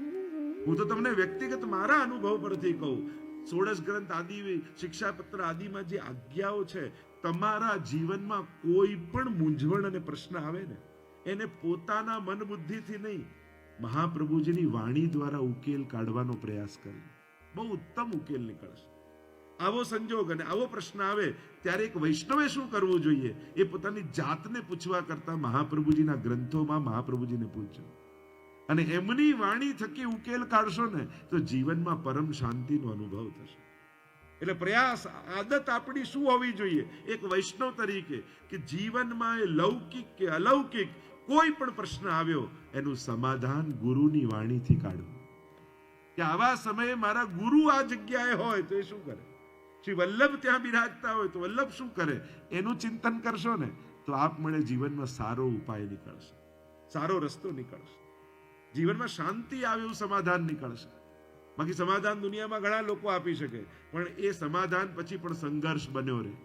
પણ ગુરુના વચનોથી જે સમાધાન કાઢે છે એના જીવનમાં પરમ શાંતિનો ઉદય થાય છે. આમ પ્રથમ શિક્ષાપત્રમાં શ્રી હરિરાય મહાપ્રભુજીએ 10 કર્તવ્યો બતાવ્યા. અનેક પ્રકારના ઉલ્લેખો અન્ય શિક્ષાપત્રોમાં શ્રી હરિરાયજી, જો આપણે મુખ્ય રૂપે બધા જ શિક્ષાપત્રનું જો દર્શન કરીએ તો દ્વિતીય શિક્ષાપત્ર અને એનો વિષય છે મનનો પ્રભુમાં નિરોધ કરવો, એના પ્રકાર, કઈ રીતે આપણું મન ભગવદ નિરોધને સિદ્ધ થાય. અને આ દ્વિતીય શિક્ષાપત્રમાં શ્રી હરિરાય મહાપ્રભુજી મનના નિરોધ માટે પ્રભુના સૌંદર્યનું વર્ણન કરે છે કે આ મનને એવું આકર્ષણ આપો કે એના સિવાય મન બીજે જાય જ નહીં. અને એ કરતા યશોદોત્સંગ લાલિત એનું વર્ણન કરતા બોલો વલ્લભાધીશ કી જય, શ્રી હરિરાય મહાપ્રભુજી કી જય. मेरो तो आधार है श्री वल्लभ के चरणारविंद, मेरो तो आधार है श्री वल्लभ के चरणारविंद, श्री वल्लभ के चरणारविंद, विठ्ठल के चरणारविंद, श्री वल्लभ के चरणारविंद, श्री विठ्ठल के चरणारविंद. શીઘ્રતાથી મનોરથી પરિવાર આવીને માળાજી ધરાવે. श्री वल्लभ के चरणारविंद, मेरो तो आधार है श्री वल्लभ के चरणारविंद.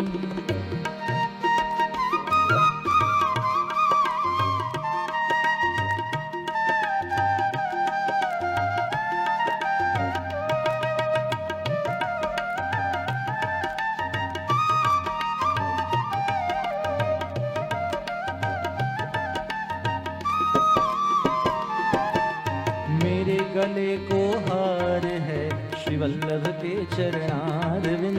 मेरे गले को हार है श्री वल्लभ के चरणारविंद। श्री वल्लभ के चरणारविंद विठ्ठल के चरणारविंद। श्री वल्लभ के चरणारविंद श्री विठ्ठल के चरणारविंद।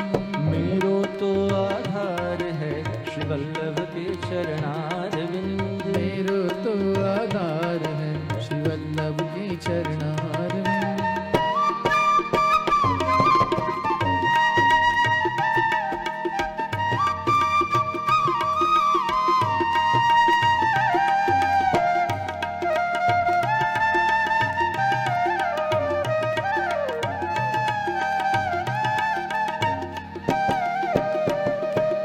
सब सारन को सार है श्री वल्लभ के चरणारविंद। सब सारन को सार है श्री वल्लभ के चरणारविंद। बोलिए वल्लभाधीश ईश की श्री जय। हरिराय महाप्रभु प्रभु जी की जय। પરમ શ્રદ્ધેય પરમ આદરણીય પૂજ્ય શ્રી પિતૃચરણ કે જેમની કૃપા અધ્યક્ષતા અને પ્રેરણા થકી પ્રતિવર્ષ બ્રજધામના દિવ્ય અલૌકિક અને ભવ્ય પાટોત્સવની ઉજવણી છેલ્લા 20 વર્ષોથી ઉજવાઈ રહી છે અને અવિરત વહેતો આ સત્સંગનો પ્રવાહ થયેલી અહીંયાની કથાઓ હજારો લોકોના જીવનના પરિવર્તનના કારણ બની છે। ક્યાંક ઘટના કોઈ પ્રસંગ કોઈ કથા કોઈ એક સ્થાને થાય પણ એના પ્રભાવ હજારો લોકોના જીવનમાં જતા હોય છે અને છેલ્લા 20-21 વર્ષ અને એની પૂર્વના વચનામૃતો અથાગ પરિશ્રમ કરી પૂજ્ય પિતૃચરણે આ એક એવું સુંદર પુષ્પ વિકસાવ્યું છે કે જેની સુગંધ આજે વિશ્વમાં ફેલાઈ છે અને સુગંધ દ્વારા હજારો ભક્તોના જીવનમાં અને હજારો ઘરોમાં ઠાકોરજી પધાર્યા છે। એક વૈષ્ણવી સફળતા અને સાર્થકતા આ વ્રજધામના પાટોત્સવ થકી હજારો ઘરોને અનુભૂત થઈ છે।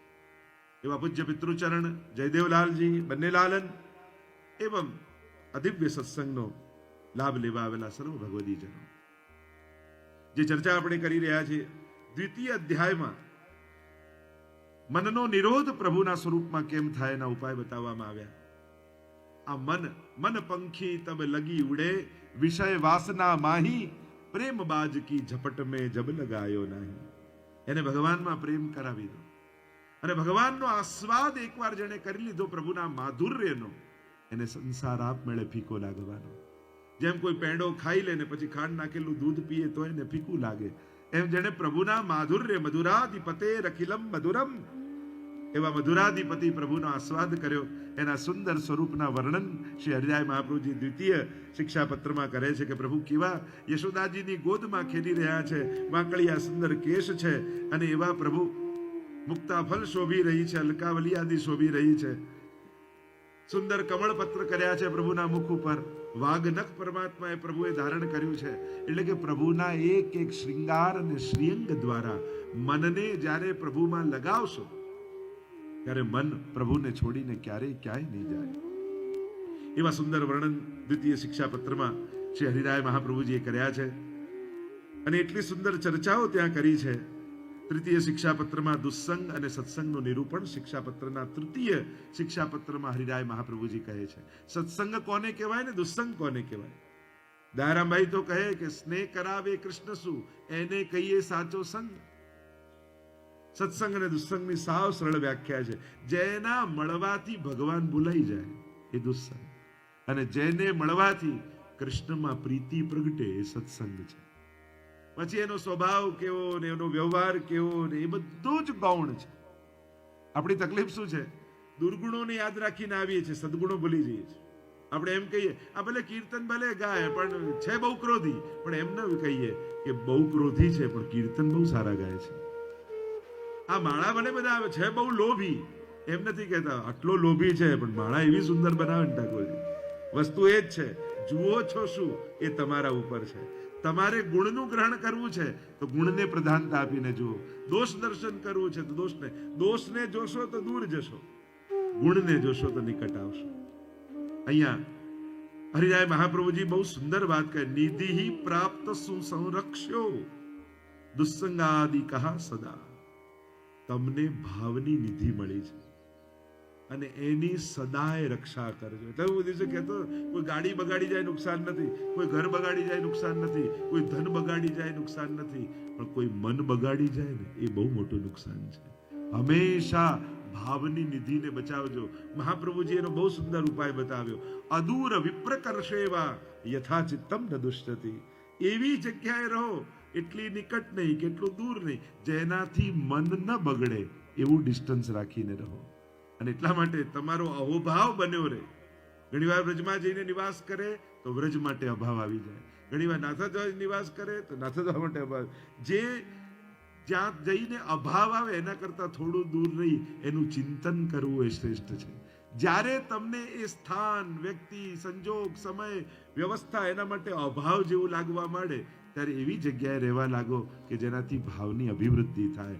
એમ પ્રકારથી સુંદર ચર્ચાઓ કરી છે. વન્નીવત ભગવત ભાવ. એમ કહ્યું કે આ ભાવ તો એવો છે, અગ્નિ જેવો છે જે જલને સમાપ્ત કરે છે. જો અગ્નિ ઉપર પાણી નાખો તો અગ્નિ બુઝાઈ જાય, પણ એ જ અગ્નિ ઉપર પાત્રમાં ભરીને પાણી રાખો તો એ અગ્નિ પાણીને બાળી નાખે. એમ જ આ સંસાર, આ અગ્નિ આપણા ભગવત ભાવને બાળે એવો છે, પણ એને સત્સંગના પાત્રમાં રાખી દેશો ને તો એ સુરક્ષા થતી રહેશે. એ સંસાર લૌકિકતાને બાળી દેશે. આ જ પ્રભાવ છે. સુંદર ચર્ચા કરી. દુસ્સંગના 6 પ્રકાર બતાવ્યા. એક, અન્ય સંબંધ વાળા લોકોનો સંગ કરવો. જેને ઠાકોરજીમાં ભાવ નથી અને સંસારમાં બહુ આસક્ત છે, વિચલિત મનવાળા વ્યક્તિનો સંગ કરશો ને તો એ તમારી શ્રદ્ધા પણ ડગાવી દેશે. લે, તું તો આટલા પાઠ કરતી તોય તારી જોડે આમ થયું, એટલે આપણું મન ચકડોળે ચડવા લાગ્યું. આ વિચલિત મનવાળા, જેને લૌકિક વ્યવહાર ને લૌકિક લોકોમાં શ્રદ્ધા વધારે છે ને ઠાકોરજીમાં શ્રદ્ધા ઓછી છે, એવાનો સંગ કરવો કે ભલે આમ થયું પણ ઠાકોરજી છે ને બધું સારું થઈ જશે. ઠાકોરજી માથે બિરાજે છે ને બધું સગડું કરે, એમ તમારી શ્રદ્ધાને દ્રઢ કરે એવા વૈષ્ણવનો સંગ કરવો. બીજું દુસ્સંગ બતાવ્યું, લૌકિક આસક્તિ વાળા લોકોનો સંગ. જેને બહુ લૌકિક આસક્તિ હોય ને, જો દુસ્સંગ એટલે ખરાબ વ્યક્તિ નહીં, દુસ્સંગ એટલે જેના સંગથી ભગવાનમાં અભાવ આવે અને સંસારમાં આસક્તિ પેદા થાય, એ બધા દુસ્સંગી છે. એ ગમે તેટલો ભણેલો ગણેલો મોટો પદ પ્રતિષ્ઠા મેળવેલો કેમ ન હોય, પણ એના સંગથી ભગવાનમાં શંકા પેદા થાય તો એ દુસ્સંગ જ છે. ત્યજ મન હરિ વિમુખન કો સંગ. આપણે ત્યાં તો કહ્યું, તજ મન હરિ વિમુખન કો સંગ. તજ મન હરિ વિમુખન કો સંગ. જાકે સંગત કુબૂતી ઉપજત. जाके संगत कुबूती उपजत. परत भजन में भंग. तज मन हरि विमुखन को संग. જેને ભક્તિ કરવી છે એ ભક્ત માટે સંગ બહુ જ મહત્વનો છે.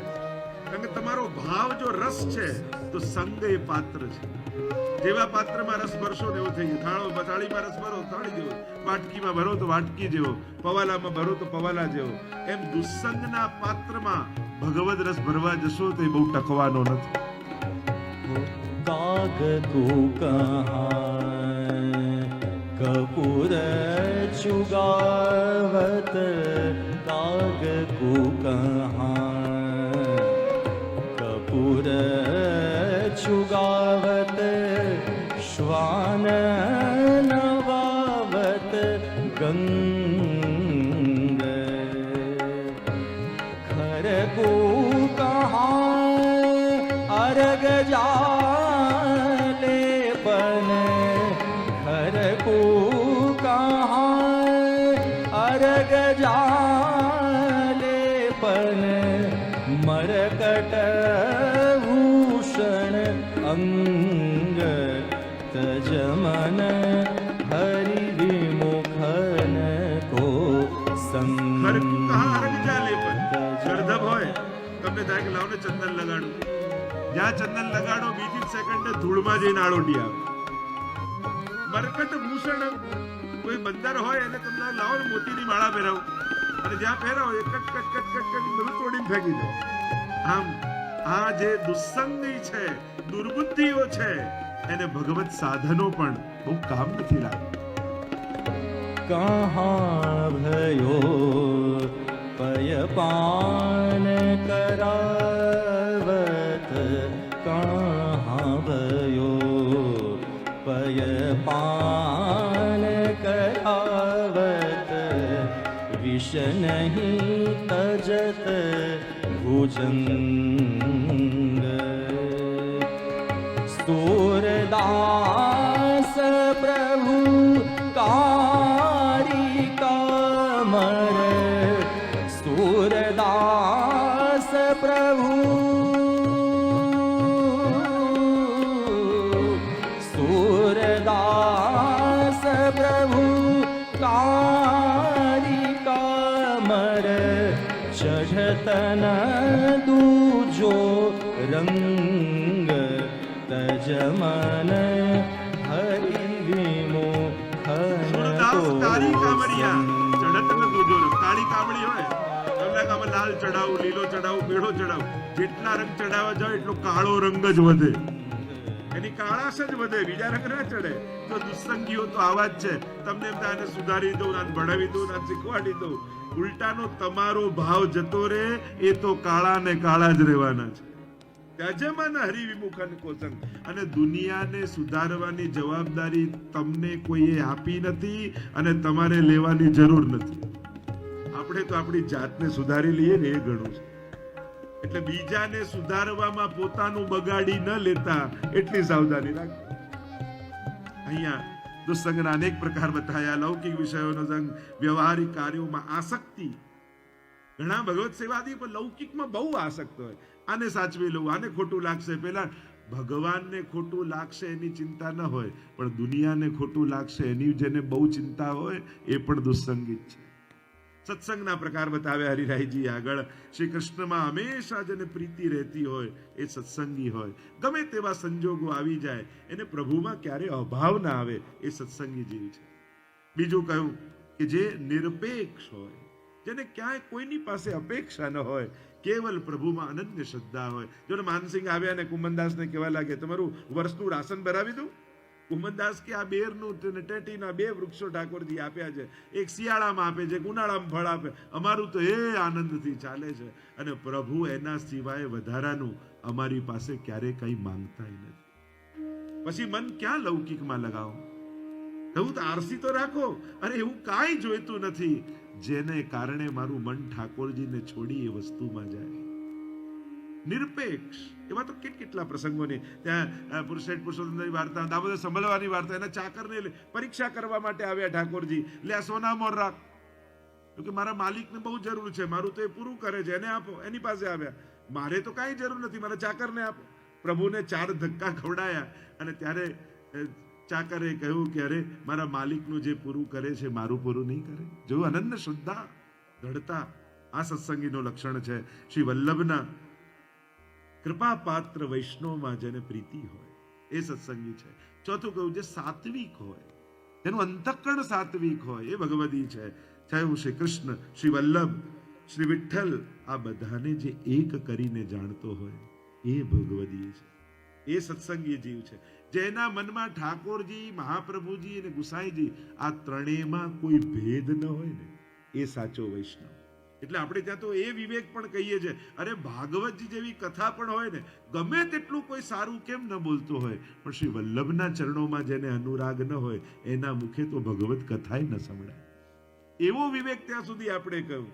કારણ કે એને શ્રદ્ધા જ નથી તો એના મુખે સાંભળીને કરવું શું? આ ઉલટાનું આપણા મનમાંથી શ્રદ્ધા જતી રહેશે, શંકા જગાવીને જતો રહેશે. એટલે ભાવની રક્ષા કરો એમ કહ્યું છે. જો પ્રીતિ જાગી છે તે પ્રીતિની વૃદ્ધિ થાય એના માટેનો શ્રી વલ્લભ વિઠ્ઠલ હરિ નવ જાણ્યા એણે સર્વસ્વ કોયું રે.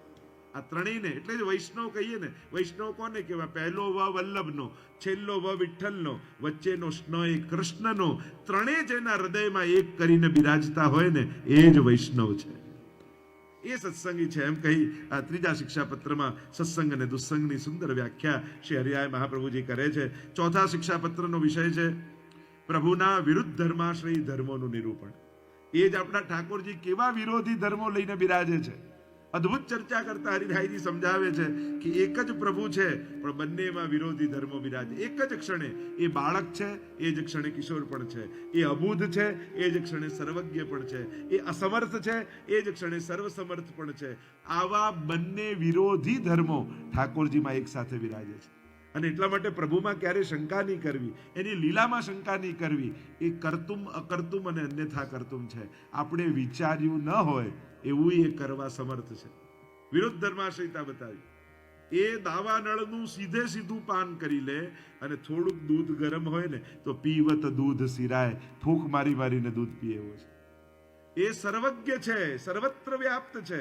પણ જ્યારે માખણ લેવા માટે મણી કોઠામાં જાય અને ચારે બાજુ મણીઓ જડેલા છે અને થયું કે લાવ મટકીમાંથી માખણ કાઢું, જ્યાં હાથ નાખીને મુખમાં નાખે ત્યાં સામે મણીમાં પોતાનું પ્રતિબિંબ દેખાયું અને ગભરાઈ ગયા લાલન. અરે મને માખણ ખાતા કોઈ જોઈ ગયું અને માખણ લઈ પોતાના પ્રતિબિંબને ચોપડવા લાગ્યા. લે તુંય ખા પણ કોઈને કહેતો નહીં. આવા અબૂધ પ્રભુ. અને એ જ પ્રભુ બહાર આવીને ત્યાં પૂતનાને મારે, નગાસુરને મારે, બકાસુરને મારે અને પોતાના પિતાને ઉપદેશ આપે. કર્મણા જાયતે જંતુ કર્મણૈવ વિલિયતે, સુખમ દુઃખમ ભયમ ક્ષેમમ કર્મણૈવ વિપદ્યતે.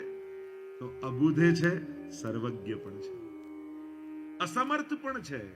ઉંબરે ચાલતા ચાલતા, ઘૂંટણીએ ચાલતા ચાલતા એમને થયું ચોકમાં જાઉં, પણ ધંધાલેનો ઉંબરો એટલો ઊંચો ને તો બે હાથ બહાર તો કાઢ્યા પણ બે પગ પાછળના ઉચકી ના શક્યા ઠાકોરજી. એટલે હવે નથી પાછળ જવાતું, નથી આગળ જવાતું, એવું પેટ ફસાઈ ગયું ઉમરામાં. ત્યારે સુરદાસજીએ કહ્યું, અરે વો બલ કહા ગયો જો હિરણ્યાક્ષ માર્યો. અરે ઉમરો ઓળંગી શકતા નથી તો એ તાકાત ક્યાંથી આવી કે હિરણ્યાક્ષને મારી નાખ્યો આપે તો વરહા બનીને. આ કેવી કેવી લીલાઓ આપની છે. આજ પ્રભુનું વિરુદ્ધ ધર્માશ્રયતા છે. બે વિરોધી ધર્મો પ્રભુમાં એક સાથે બિરાજે છે અને એને બહુ ગહનતાથી અહીંયા શ્રી હરિરાય મહાપ્રભુજી બહુ સુંદર રીતે સમજાવે છે. આગળ પાંચમા શિક્ષાપત્રનું દર્શન કરો તો વિરહના અનુભવ દ્વારા કઈ રીતે દૈન્યની પ્રાપ્તિ થાય એના વિષયમાં અહીંયા હરિરાય મહાપ્રભુજી સમજાવે છે કે સદા વિરહ ભાવેન ભાવાત્મા ભવ્યતામ હરિ. સદા વિરહ ભાવથી ભાવાત્મા પ્રભુને કઈ રીતે ભાવ્ય કરવા, ભાવ્યતામ હરિ, કઈ રીતે પ્રભુને ધારણ કરવા, એનો સુંદર ઉપદેશ હરિરાયજી આપ્યો છે. કારણ કે દીનતા ત્રણ પ્રકારની છે: આધિ ભૌતિક દીનતા, આધિ દૈવિક દીનતા અને આધ્યાત્મિક દીનતા. અને આનો વિષય જ છે વિરહ દ્વારા દૈન્યની પ્રાપ્તિ. પોતાના દોષોનું ભાન થાય કે છિન્ન છિન્ન મેં અપરાધ, હજારો દોષોથી જીવા સ્વભાવ તો દુષ્ટા. દોષનું ભાન થવું એ સાધારણ ઘટના નથી. કારણ કે લોકો બતાવી બતાવીને થાકી જાય છે તોય લોકોને દેખાતા નથી. એટલે આપણે ભલે કે દોષ દોષ દોષ, પણ દોષ ક્યાં આપણને આપણા દેખાય? કૃપા ભઈ તબ જાનીએ જબ દીખે અપને દોષ. હરિરાયજી તો કહે કૃપા ત્યારે જાણવી જ્યારે પોતાના દોષોનું ભાન. આ બહુ મોટી ઘટના છે, પોતાના દોષોનું ભાન થવું કે મારી ભીતર દોષો છે. નાની વાત નથી. કારણ કે કોઈ બતાવે ગમે નહીં અને પોતાને દેખાય નહીં તો કાઢવા ક્યાંથી? અને એમાં પણ ગમે તે પાપ કરો ને તો પ્રભુ ક્ષમા કરી દે છે. ભગવાનના દ્વાર ક્યારે પાપી માટે બંધ થતા નથી. પાપ થાય તો ક્ષમા થશે, પણ અહંકારી માટે ભગવાનના દ્વાર સદાય બંધ છે. कभी अहंकार मत करना. और इतनी संभावनाएं अहंकार की है. રાસમાં ગોપીએ હાથ પકડ્યો છે ઠાકોરજીનો અને તોય મનમાં મદ આવી જાય તો આપણો તો હાથ છૂટે હજારો જન્મોનો અંતરાય થઈ ગયો છે. કેટલી સંભાવના અહંકાર. એટલે હું તો કહું, એક હાથથી ઠાકોરજીનો હાથ પકડ્યો હોય ને તો બીજા હાથથી ગુરુના ચરણ પકડી રાખવા, જેથી ક્યારે જીવનમાં અહંકાર ના આવી જાય. તો જ આ અહંકારના દોષોથી બચાય. બાકી મદ એટલા રૂપે આવતો હોય ને લાગે ભક્તિ, મારા જેવી માળા કોઈ ના બનાવે, મારા જેવી સામગ્રી કોઈ ના બનાવે, મારા જેવા શિંગાર કોઈ ના કરે, અને છેલ્લે તો એ વાતનો અહંકાર આવી જાય, આપણને કોઈ વાતનો ઈગો નહીં હો, એ વાતનો ઈગો આવી જાય. આપણને ક્યાં ખબર છે ક્યારે કયા કપડાં પહેરીને આવે. ઘણીવાર ધર્મના કપડાં પહેરે, ઘણીવાર દીનતાના કપડાં પહેરે, ઘણીવાર સારા શબ્દોના કપડાં પહેરે, પણ ભીતર તો મદને જગાવવાના જ પ્રયાસ થતા હોય. અને એટલા માટે વિરહ દ્વારા દીનતાની વૃત્તિ કઈ રીતે જાગે, તો આદિ ભૌતિક દીનતા દોષોનું જ્ઞાન થવાથી આવે, અને જ્યારે ભાન થાય એટલે અંતઃકરણ પવિત્ર થવા લાગે કે ના, હવે મારે મારા જીવનમાંથી કાઢવા છે. અને અંતઃકરણ પવિત્ર થાય પછી જે દીનતા આવે એ આધ્યાત્મિક દીનતા છે. જ્ઞાનથી ભૌતિક દીનતા, પવિત્રતાથી આધ્યાત્મિક દીનતા. પણ જ્યારે અંતઃકરણ પવિત્ર થઈ ગયું અને સ્વરૂપનું જ્ઞાન થયું તો ભગવદ વિરહ પ્રગટ થાય કે આ જીવાત્મા તો પરમાત્માને મળવા માટે લાલાઈ, અને જે પ્રભુને મળવાની ઉત્કંઠા પેદા થાય અને પછી જે દીનતા પેદા થાય વિરહથી, એ છે આધિ દૈવિક દીનતા. રુરુદુહુ સુસ્વરમ રાજન कृष्ण दर्शन लालसा. जो गोपियां गोपी गीत गाते गाते पुकार रही है परमात्मा को, इति गोप्य प्रगायन्त प्रलपन्तश्च चित्रधा रुरुदुः सुस्वरम राजन कृष्ण दर्शन लालसा. ભગવત દર્શનની લાલસાથી, એ વિરહથી જે દીનતા પ્રગટી એ આધિ દૈવિક દીનતા છે. અને એનું પ્રાગટ્ય અહીંયા શ્રી હરિરાય મહાપ્રભુજી બતાવે છે 5મા શિક્ષાપત્રમાં કે એનું પ્રાગટ્ય, એ દીનતા કઈ રીતે પ્રગટે છે એની ચર્ચા કરી. આગળ 6થા શિક્ષાપત્રમાં ધૈર્યનું રક્ષણ અને જીવોના ભેદ, આ 6થા શિક્ષાપત્રમાં શ્રી હરિરાયજી 15 શ્લોકમાં બતાવ્યું કે અને હવે અહીંયાથી આ આજ્ઞા કરી કે ગૃહભંગ સમાચાર શ્રુતાહ, કે મેં ગૃહભંગના સમાચાર સાંભળ્યા. 6થા શિક્ષાપત્રે પ્રારંભ થયો. અને અહીંયા કઈ રીતે પ્રભુ રક્ષા કરે છે ભાવની, અને કેટલા પ્રકારના જીવો છે એની જ્યારે ચર્ચા, મૂળ ઈચ્છા, વેદ ઈચ્છા, સ્વ ઈચ્છા, એવા 3 પ્રકારની ઈચ્છાઓની વાત શ્રી હરિરાય મહાપ્રભુજીએ બહુ સુંદર રીતે અહીંયા સમજાવી છે. અને અનેક પ્રકારથી સમજાવ્યું કે આ મન કઈ રીતે સંસારમાં આસક્ત ન બને. 7મા શિક્ષાપત્રમાં લોક વેદના ત્યાગ દ્વારા સેવામાં કઈ રીતે એકાગ્રતાની સિદ્ધિ થાય ચિત્તની, એનો વિષય સમજાવ્યો કે સદાશ્રી ગોકુલેશ સદાશ્રી, અને એ સર્વથા હરે ઠાકોરજી સદા ભાવની રક્ષા કરવા વાળા છે.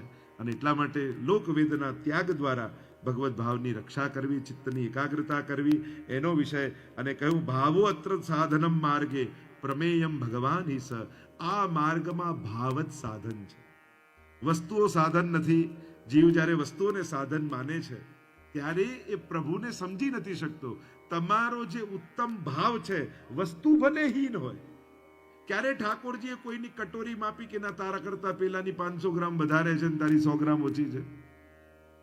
ભગવાન ક્યારે કૃપા કરે, કેટલા ડિસ્ટન્સ છે, તમે ભગવાનની નજીક ક્યારે કહેવાઓ? આમ 1 ફૂટ દૂર હો, 2 ફૂટ દૂર હોઈએ કે 25 ફૂટ દૂર હોઈએ તો ભગવાનની નિકટ કોણ કહેવાય? આપણને પાસે પહોંચતા આવડે છે, નિકટ જતા નથી આવડતું વૈષ્ણવ. કારણ કે ગમે તેટલા દૂર હો પણ મન જો ઠાકોરજી પાસે છે ને તો તમે નિકટ જ છો. પેલા સસરાજી સેવામાં બેઠા હતા, મનમોચીની દુકાને હતું, નજીક હોવા છતાં દૂર હતા. અને વહુ બહાર સાવરણી કાઢતી હતી, દૂર હોવા છતાં ઠાકોરજીની ખૂબ નિકટ હતી. અને એટલા માટે ભૌતિક રૂપે પ્રભુને વ્યવહાર જગતમાં ન આપો. પ્રભુ ક્યારે તમારા ધરેલા શિંગારને જુએ છે કે આ હીરો કેટલા કેરેટનો છે? ક્યારે ઘસીને જોયું કે આ સોનું કેટલા ટચનું છે? ક્યારે માં જોખીને જોયું કે કેટલા માપનું દૂધ છે? આ બધી લૌકિકતા છે. મનુ તે નહીં લૌકિકમ, અમારે ઠાકોરજી લૌકિક નહીં હે. એ વાટકી નથી જોતા, એ હાથ જુએ છે કે કયા હાથે મને આ રોગ આવ્યું છે. આટલું ગણિત સમજાઈ જશે ને તો પછી વાટકી કેટલી મોટી કે સોનાની છે યાદ નહીં આવે, એનો હાથ કેટલા પ્રેમથી ઉઠ્યો છે એ ઠાકોરજી જુએ છે. અને આ ગણિત જ્યારે સમજાઈ જશે ત્યારે અસમર્થતાનું કારણ બનાવી ઠાકોરજીથી દૂર તમે નહીં રહો. ઘણીવાર અસમર્થતાનું કારણ બતાવી આપણે પ્રભુથી તો 7મા શિક્ષાપત્રમાં સુંદર ઉપદેશ, 8મા શિક્ષાપત્રમાં 11 શ્લોકમાં પ્રભુમાં દ્રઢ વિશ્વાસ અને અન્યાશ્રયનો ત્યાગ, એ વિષયને શ્રી હરિરાયજી સમજાવે છે કે કઈ રીતે પ્રભુમાં દ્રઢ વિશ્વાસ જગાવવો. અને મહાપ્રભુજીની કૃપા થકી એ દ્રઢ વિશ્વાસ કઈ રીતે જાગે છે. વિશ્વાસ સત્ર કર્તવ્યો, અહીંયા કહ્યું વિશ્વાસ જ કર્તવ્ય છે. મહાપ્રભુજીના જે 16 ગ્રંથના વચન, અવિશ્વાસો ન કર્તવ્યમ સર્વથા બાધકસ્તુ સહ. આ માર્ગમાં, ભક્તિના માર્ગમાં કાંઈક જો બાધક હોય તો આપણા મનમાં જાગેલો પ્રભુ પ્રત્યેનો અવિશ્વાસ, કે જો પ્રભુ નહીં કરે તો, નહીં થાય તો, પેલો નહીં આવે તો, નહીં આપે તો, આ જે અવિશ્વાસ છે ને એ જ બાધક છે. એ અવિશ્વાસનો કાંટો મનમાંથી કાઢી નાખો. સંપૂર્ણ દ્રઢ ચરણન કેરો ભરોસો. આ ભરોસો આવી જાય ને પછી સઘળા કાર્યો ઠાકોરજી સિદ્ધ કરવા તત્પર હોય છે. એમ કહ્યું અન્યાશ્રય મહાન એવ બાધકો બીયતામ તતઃ. અન્યાશ્રયથી ડરો, કારણ કે અવિશ્વાસથી જ અન્યાશ્રય પેદા થાય. પ્રભુથી નથી થતું તો પેલા કોઈ અહીંયા ચડાઈ આવશે ને તો કામ થઈ જશે, પછી ત્યાં ચડાવવા જાય, પછી કે ત્યાં મહિનો ગયો ને અહીંયા નથી થતું, અહીંયા ચડાવશો. આમ ચડાવવામાં પોતે ચડી જાય કે. અને એટલા માટે વિશ્વાસ રાખો તો પૂરો રાખો. અને ઠાકોરજીથી વધારે કોઈ આપી પણ કોણ દેવાનું છે? એટલે લોકોની લાલસામાં આવી, આકર્ષણોમાં આવીને જો લલચાયા તો હાથમાં જે હતું ને એ જતું રહેશે. કંઈક મેળવીને નહીં આવો, ઉલટાનું જે હતું એ ગુમાવીને આવશો. અને એટલા માટે મહાબાધક છે. પ્રભુ પર વિશ્વાસ રાખ્યો છે, કંઠી પહેરી છે શ્રીનાથજીની, તો બસ એના થવાનો પ્રયાસ કરો, કે બસ તારો થઈ જાઉં ને, એનાથી અધિક બીજું જીવનમાં કાંઈ નથી. એમ કહીને 8મા છે 9મા શિક્ષાપત્રમાં 35 શ્લોકમાં કિશોર સ્વરૂપનું વર્ણન, પ્રેમ, આસક્તિ, વ્યસનના સ્વરૂપ, માર્ગ નિષ્ઠા અને આશ્રયનો પરિચય શ્રી હરિરાય મહાપ્રભુજી બહુ સુંદર રીતે કરાવે છે. અને એવા સુંદર વર્ણન કિશોર સ્વરૂપે પ્રભુ વેણુનાદ આદિ કરીને કઈ રીતે ભક્તો પર કરે છે કૃપા. અને અનેક પ્રકારના અન્ન દોષનું પણ કહ્યું કે એનાથી પણ વૈષ્ણવે બચવું જોઈએ. આગળ 10મા શિક્ષાપત્રમાં ભગવત સ્વરૂપ અને ફળ પ્રાપ્તિ તથા વિવિધ પ્રકારની આરતી જે હૃદયમાં તાપ પ્રગટે છે એનું સુંદર વર્ણન છે હરિરાય મહાપ્રભુજી કરે છે. 7 પ્રકારની આરતીનું વર્ણન અહીંયા શિક્ષાપત્રમાં હરિરાયજી 10મામાં કર્યું. લૌકિક આરતી એટલે કે સંસાર આદિની, જ્ઞાન, ધન અને શરીર વગેરેની આરતી, એના દુઃખો. આગળ સગા સંબંધીઓની આરતી, એના સંબંધી સગા સંબંધી દુઃખ. જો આપણે જીવીએ છે તો આપણું દુઃખ જ કેવલ આપણું નથી હોતું, આપણું પ્રેમ જ્યાં જ્યાં છે એનું દુઃખ પણ આપણું જ દુઃખ હોય છે. ઘણીવાર સીધા આપણે દુઃખી નથી હોતા, પણ આપણે જેને સ્નેહ કરીએ છીએ એને જો દુઃખ હોય તો આપણને પણ દુઃખી થઈ જઈએ. તો આપણા જ દુઃખો આપણા નથી, આપણા આત્મીય અને સ્વજનોના દુઃખો પણ આપણા છે. કે જ્યાં જ્યાં આપણા મનનો લગાવ છે એને દુઃખ આવશે તો આપણને. તો આટલા પ્રકારના દુઃખો કયા? દેશાર્તી, સાધનાર્તી, પ્રારબ્ધ ભોગવવાની આરતી અને વેદ અને સ્વાધ્યાયની આરતી, એવા 7 પ્રકારની આરતીની સુંદર ચર્ચા. આ તો બધા બહુ ગહન વિષયો છે અને એ ચર્ચા કરતા કરતા શ્રી હરિરાય મહાપ્રભુજી 10મું શિક્ષાપત્રને વિરામ આપી 11મું શિક્ષાપત્ર 6 શ્લોકમાં કર્તવ્ય ચતુષ્ટયનું નિરૂપણ કર્યું. 4 કર્તવ્યો શ્રી હરિરાય મહાપ્રભુજી બતાવે છે. અને બહુ સુંદર વાત કરે કે સર્વ ભક્તો જે સર્વદા સર્વભાવૈક ભૂતેષુ સર્વથા હેતુ ભૂતેષુ સર્વથા. મહાપ્રભુજીના ચરણ કમલના આશ્રય દ્વારા જ વૈષ્ણવના સઘળા કાર્યો સિદ્ધ થવાના છે. એમ કહ્યું ને એટલા માટે ચિત્ત શ્રી વલ્લભના ચરણોમાં રાખવું. પ્રીત બધી શ્રી વલ્લભ પદસો ઓર ન મન મેં આવ. સિદ્ધ ભક્તના લક્ષણ બતાવ્યા. ગુણગાનમ તથા દુઃખ ભાવનમ દૈન્યમેવ ચ તથા ત્યાગ સિદ્ધદ્રશ કૃતમેત ચતુષ્ટયમ. 4 લક્ષણ એ ચતુષ્ટય ભગવદીના છે. એક ભક્તમાં કેવા લક્ષણ હોય? પહેલું કયું? ગુણગાનમ તથા દુઃખ ભાવનમ. જેના વાણીમાં સદા ભગવત ગુણગાન રહેતા હોય, વાતે વાતે જેના મુખમાંથી પ્રભુની ગુણગાન નીકળતા હોય એ ભક્ત. તથા દુઃખ ભાવનમ. બીજું લક્ષણ વૈષ્ણવનું, સદા જેના હૃદયમાં વિરહ ભાવ રહેતો હોય, પ્રભુ ક્યારે આવું લાભ આપશે, પ્રભુ ક્યારે આવી સેવા આપશે, એવો દુઃખ ભાવ, વિરહ ભાવ જેના મનમાં હોય.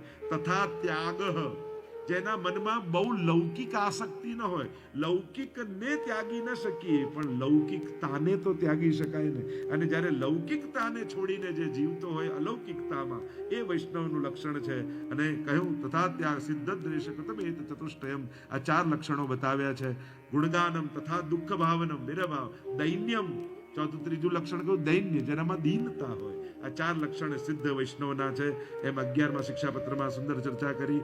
12મું શિક્ષાપત્ર એ વિરહ ભાવના દ્વારા ભગવત સ્મરણનું સુંદર ચિંતન કર્યું છે કે કઈ રીતે સ્વામીજીના ને 64 નામો ત્યાં સ્વામીજીના મુખમાંથી પ્રગટ થયા છે અને પ્રભુના અલૌકિક નામોનું ગુણગાન કઈ રીતે હરિરાયજી કરે છે.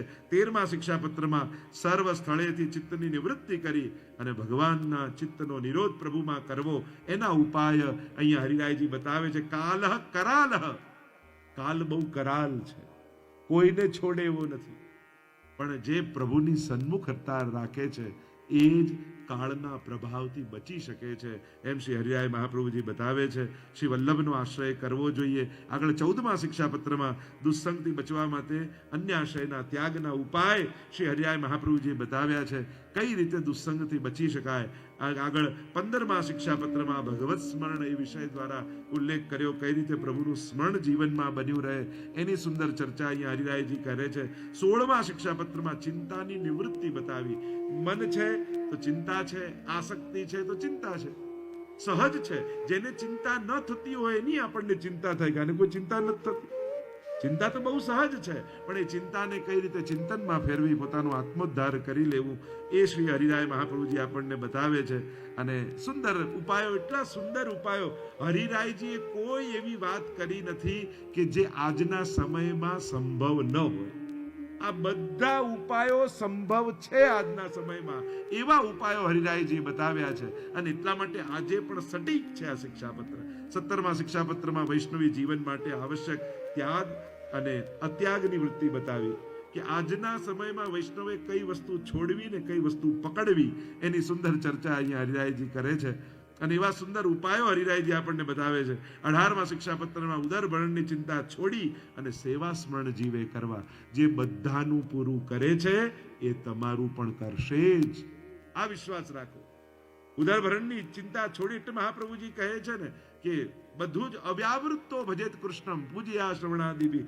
અવ્યાવૃત થઈને પણ કરશો ને, એક વસ્તુ યાદ રાખો, લૌકિક ભાગ્યમાં લખ્યું છે તો લોકો તમે દરવાજા બંધ કરશો ને તોય નીચેથી ચેકો નાખી જશે, કારણ કે તમારા ભાગ્યનું તમારે ભોગવવાનું જ છે. એ સુખ હોય કે દુઃખ હોય. કોઈ એમ કે મારે સુખી થવું જ નથી, નક્કી જ કરે તોય સુખ આવવાનું જ, કારણ કે તમે નસીબમાં લખાવી લાયા છો. અને કોઈ કે મારે દુઃખ નથી ભોગવવું તોય ભોગવવું પડશે. તો લૌકિક ભાગ્યમાં છે તો ભોગવવાનું રહ્યું, પણ અલૌકિક એવું છે કે તમે મેળવવાની કોશિશ નહીં કરો તો તમારા જીવનમાં ક્યારે આવવાનું નથી. અને એટલા માટે લૌકિકને ભાગ્ય ભરોસે છોડજો અને અલૌકિકને કર્મ પર રાખજો. કે જો હું આ 3 કલાક સત્સંગમાં ન ગયો તો ગયું. હંમેશા ભય રાખો કે જો હું નહીં મેળવું તો જતું રહેશે અને પછી પાછું નહીં આવે. સાચી વાત છે, ક્ષણો સરી ગઈ તો ગઈ. સારો સમય ચાલતો હોય ને ત્યારે સત્કર્મો કરી જ લેવા, કારણ કે પછી બધું એક સાથે મેળ ખાવું ને પછી સંજોગો બેસતા નથી હોતા. ભાઈ પૈસો રહી જાય, આ રહી જાય, આજે આ બીમાર છે, આજે પેલું છે, આજે આમ નહીં થાય, આજે આમ નહીં થાય. સમય ચૂકી ગયા તો ગયું. સારો સમય કયો કહેવાય? જે સમયે સત્કર્મ કરવાનો વિચાર આવ્યો હોય ને એનાથી સારો બીજો કોઈ સમય નથી. એને જો સંજોગોને ટાળી દીધા, ગયા એ ગયા. ઘણા લોકોને ઓળખું છું, કેટલા સમયથી કરાવવા ઈચ્છે છે પણ મેળ ખાતો જ નથી. કાંઈને અનુકૂળ હોય તો અમને અનુકૂળ ના હોય, અમને અનુકૂળ હોય તો એને અનુકૂળ ના હોય, એને ફાવે તો ઘરમાં કોઈ બીમારી આવે, અને આને એમ કહીને કાંઈક ને કાંઈક ચાલ્યા જ કરે. અને એટલા માટે સારા સમયો ચાલતા હોય ત્યારે માનવું ઠાકોરજી ઈચ્છે છે કે તું સત્કર્મ કરી લે. એટલે જ પ્રભુ સારો સમય આપેલો. રાજાના પ્રસંગમાં કહેતા ને કે પેલો રાજા બહુ ઉદાર હતો ને બધાને બહુ વાંટતો, તો એના પ્રધાનને નહીં ગમતો. એને તો કે બધું લૂંટાવી દેશે, બધા લઈ જશે.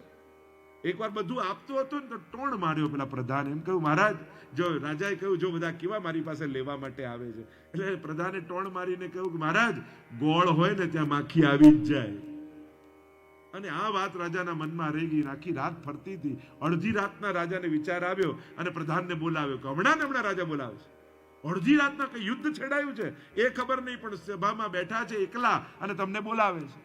પ્રધાન તો તૈયાર થઈને દોડ્યો અને સભામાં એકલા રાજા સામે એક ટેબલ ઉપર ગોળની ઢેલી પડી.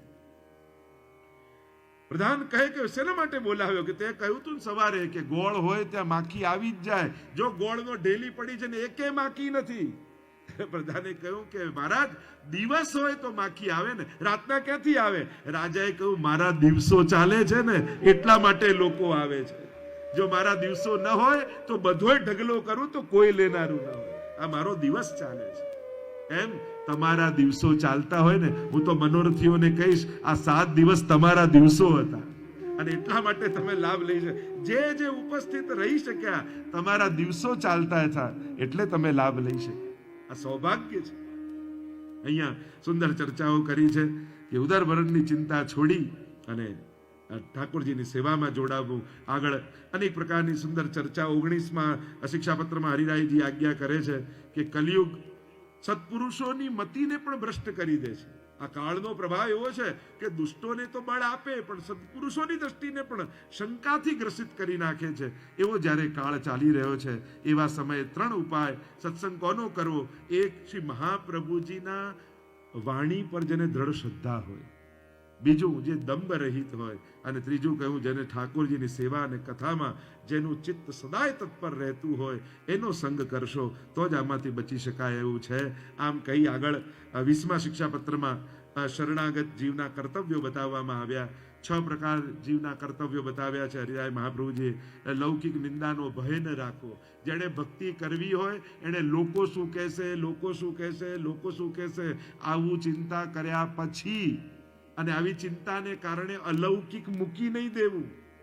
કારણ કે લોકો તમારા ગયા પછી એમ જ કહેવાના, જો આખી જિંદગી લૌકિક કરી પણ ક્યારે ભગવાનનું નામ ના લીધું, જીવનભર લેવા નહીં દે અને મર્યા પછી એમ કહે છે કે લીધું નહીં, તો આ સંસારના ભરોસે બહુ રહેશો તે તમને લૌકિકે નહીં થવા દે અને અલૌકિકે નહીં થવા દે. એના કરતા ગુરુના વચન ઉપર જીવશો તો આત્માનું કલ્યાણ થઈ જશે.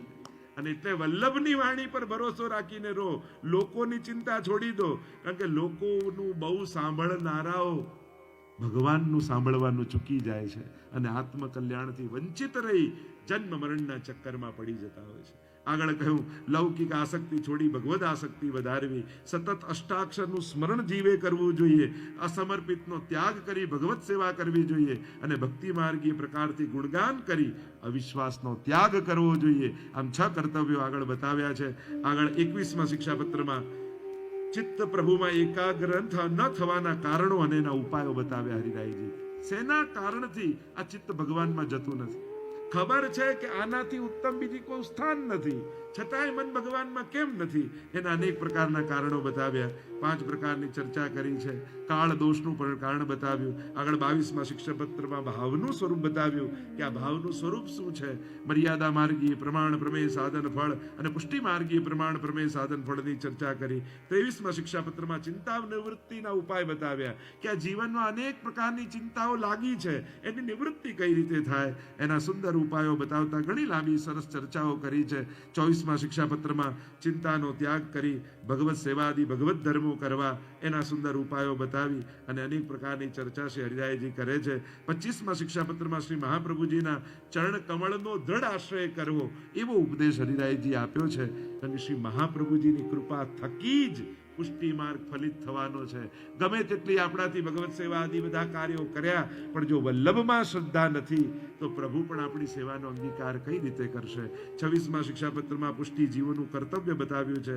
અવિરુદ્ધમ અહીંયા કહ્યું કે જે કઈ રીતે જીવનું પુષ્ટિ જીવનું સાચું કર્તવ્ય શું છે એની સુંદર ચર્ચા કરી. 27મા શિક્ષાપત્રમાં પુષ્ટિ માર્ગના બાધક 40 દોષો હરિરાયજી બતાવ્યા. આ 40 દોષો છે અને 9 ગુણોનું નિરૂપણ હરિરાયજીએ કર્યું. બહુ સુંદર છે, વિચારવા જેવા છે. આ એક દોષોનું ચિંતન કરવા જેવું છે. ક્યાંક મારા જીવનમાં 40માંથી કોઈ એક દોષ તો પ્રવેશ તો નથી કર્યો ને. અને સુંદર 9 ગુણોની પણ ચર્ચા કરી છે કે કઈ રીતે 9 ગુણો દ્વારા આમાં સિદ્ધ થઈ શકાય છે. 28મા શિક્ષાપત્રમાં 24 શ્લોકમાં સ્વદોષ દર્શન કરાવ્યું ને ક્ષમા યાચના કરાવી. સ્વદોષનું દર્શન કઈ રીતે જીવે કરવું અને કઈ રીતે ક્ષમા માંગવી.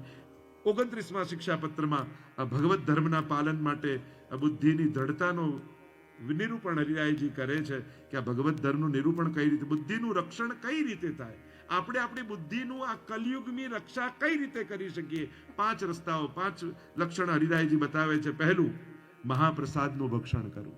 અસમર્પિતનો ત્યાગ કરી કેવલ પ્રભુને ધરેલું જ લે એના બુદ્ધિનું ઠાકોરજી રક્ષણ કરતા હોય છે. કારણ કે ભગવત પ્રસાદી ગ્રહણ કરે છે ને બને તો કોઈએ પણ પ્રભુને સમર્પિત લેવાનો નિયમ લીધો હોય તો પોતાના લૌકિક સુખ માટે કોઈનો નિયમ તોડાવવો નહીં અને એમાં કોઈ ઈગો વચ્ચે લાવવો નહીં. અમારે ઘરે કેમ ના લો, અમે કઈ નાના છીએ મોટા, આ નાના મોટા કરવા માટે નથી. બધાને પોતાના લૌકિક વ્યવહારને ખુશ કરવા કોઈના ધાર્મિક નિયમો તોડાવવામાં તમને મજા શું આવે છે? આટલી પણ મેચ્યોરિટી આપણા સમાજમાં નહીં. જોને ક્યાંય લેતા નથી કે તો કોઈ મોટું, તમે મોટા થાવ, કોણ ના પાડે છે? જો આનાથી મોટા થઈ જવાતું તો થઈ જાઓ. અરે બીજા ધર્મોમાં જુઓ, કોઈ 28 કરે, કોઈ વ્રત કરે ને તો એમના સંપ્રદાયના લોકો એનો વરઘોડો કાઢે કે આણે ધર્મના નિયમો પાડ્યા. અને આપણા તો કોઈ નિયમ લે ને તો એની ટીકા કરી જ્યાં સુધી એને નિયમ છોડાવી ના દઈએ ને ત્યાં સુધી આપણને શાંતિ જ ના થાય. જે પાળે છે એને પાળવા દો ને, એને પ્રોત્સાહિત કરો કે ના, અમારા લૌકિક ખુશી માટે તું તારો નિયમ ના તોડતો, તે જે આટલો ઉત્તમ નિયમ, અને એવા આશીર્વાદ અમને આપ કે તારા જેવો નિયમ અમે રાખી શકીએ. એની પાસે આશીર્વાદ માંગો. કોઈ ભગવત ભજન કરે છે, કોઈ સેવા કરે છે, કોઈ ભક્તિ કરે છે તો લૌકિક ખુશી માટે અલૌકિક નિયમ તોડાઈ દેવા ના. ભલે લગન પણ હોય તો કે ના, એવો આગ્રહ અમારા માટે નિયમ બાંધછોડ ન કરતા. તમે કહો તો હવેલીમાંથી પાતળ લાવી આપીએ, તમે કહો તો ફ્રૂટ લાવી આપીએ. તમારો નિયમ ન તૂટતો હોય એ રીતે અમારી જોડે રહેજો. પણ અમારા લૌકિક પ્રસંગે આવી કોઈ ભગવદીથી ભગવાન દૂર થઈ જાય એવું કાર્ય અમારા પ્રસંગમાં ન કરતા. અમારે તો આશીર્વાદ જોઈએ છે, અને કોઈના આશીર્વાદ ત્યારે મળે જ્યારે કોઈને પ્રભુ તરફ જોડી. અને એટલા માટે આપણા લૌકિક ખુશી માટે કોઈના અલૌકિક નિયમો તોડાવવાની એટલી મેચ્યોરિટી ચોક્કસ રાખે. અહીંયા સુંદર ચર્ચાઓ આવી. એક તો ભગવત, બીજું કહ્યું પ્રભુની સેવા કરવાથી બુદ્ધિની રક્ષા થાય છે. જે રોજ પ્રભુની સન્મુખ ઉભો રહે પ્રભુ એને કાળથી બચાવે છે. ત્રીજું કહ્યું સદા સત્સંગ જે કરતો હોય એની બુદ્ધિ વિશુદ્ધ રહે છે. ચોથું કહ્યું જે કૃષ્ણ કથાનું શ્રવણ સદા કરે છે એની બુદ્ધિ વિશુદ્ધ રહે છે. અને પાંચમું કહ્યું જે પ્રભુ, જેના મુખમાં પ્રભુના ગુણગાન સદા રહે છે. હરિ રસ તબહી તે જાય પૈયે. ક્યારે ભગવદ રસનું પાન થાય? સ્વાદ, વિવાદ, હર્ષ, આતુરતા, ઇતને દંડ જો સહી. हरि रस तब ही तो जाय पइये, हरि रस तब ही तो जाय पइये. स्वाद विवाद हर्ष आतुरता, स्वाद विवाद हर्ष आतुरता, इतने दंड जो सही है, हरि रस तब ही तो जाय पइये. 29મા શિક્ષાપત્રમાં સુંદર રીતે સમજાવી. 30મા શિક્ષાપત્રમાં બુદ્ધિની રક્ષાના ઉપાય હરિરાયજી બતાવે છે, કઈ રીતે આપણી બુદ્ધિનું રક્ષણ કરવું. 31મા શિક્ષાપત્રમાં ભાવ વૃદ્ધિ અને વર્ણ વિચાર, કઈ રીતે ભાવની અભિવૃદ્ધિ થાય અને પ્રભુ જીવનું વર્ણ કઈ રીતે કરે છે એના સુંદર પ્રકાર બતાવ્યા. સાક્ષાત વર્ણ અને પરંપરાગત વર્ણ, આ બંને પ્રકારથી યમે વૈશ્ય વૃણુતે તેન લભ્ય. પ્રભુ જે જીવનું વર્ણ કરે એના પર જ કૃપા થાય. તો બે પ્રકારના વર્ણની વાત આવી, પરોક્ષ વર્ણ અને સાક્ષાત વર્ણ. પરંપરાગત વર્ણ અને સાક્ષાત વર્ણ, આ બંને પ્રકારથી જીવનું વર્ણ ઠાકોરજી કરે છે.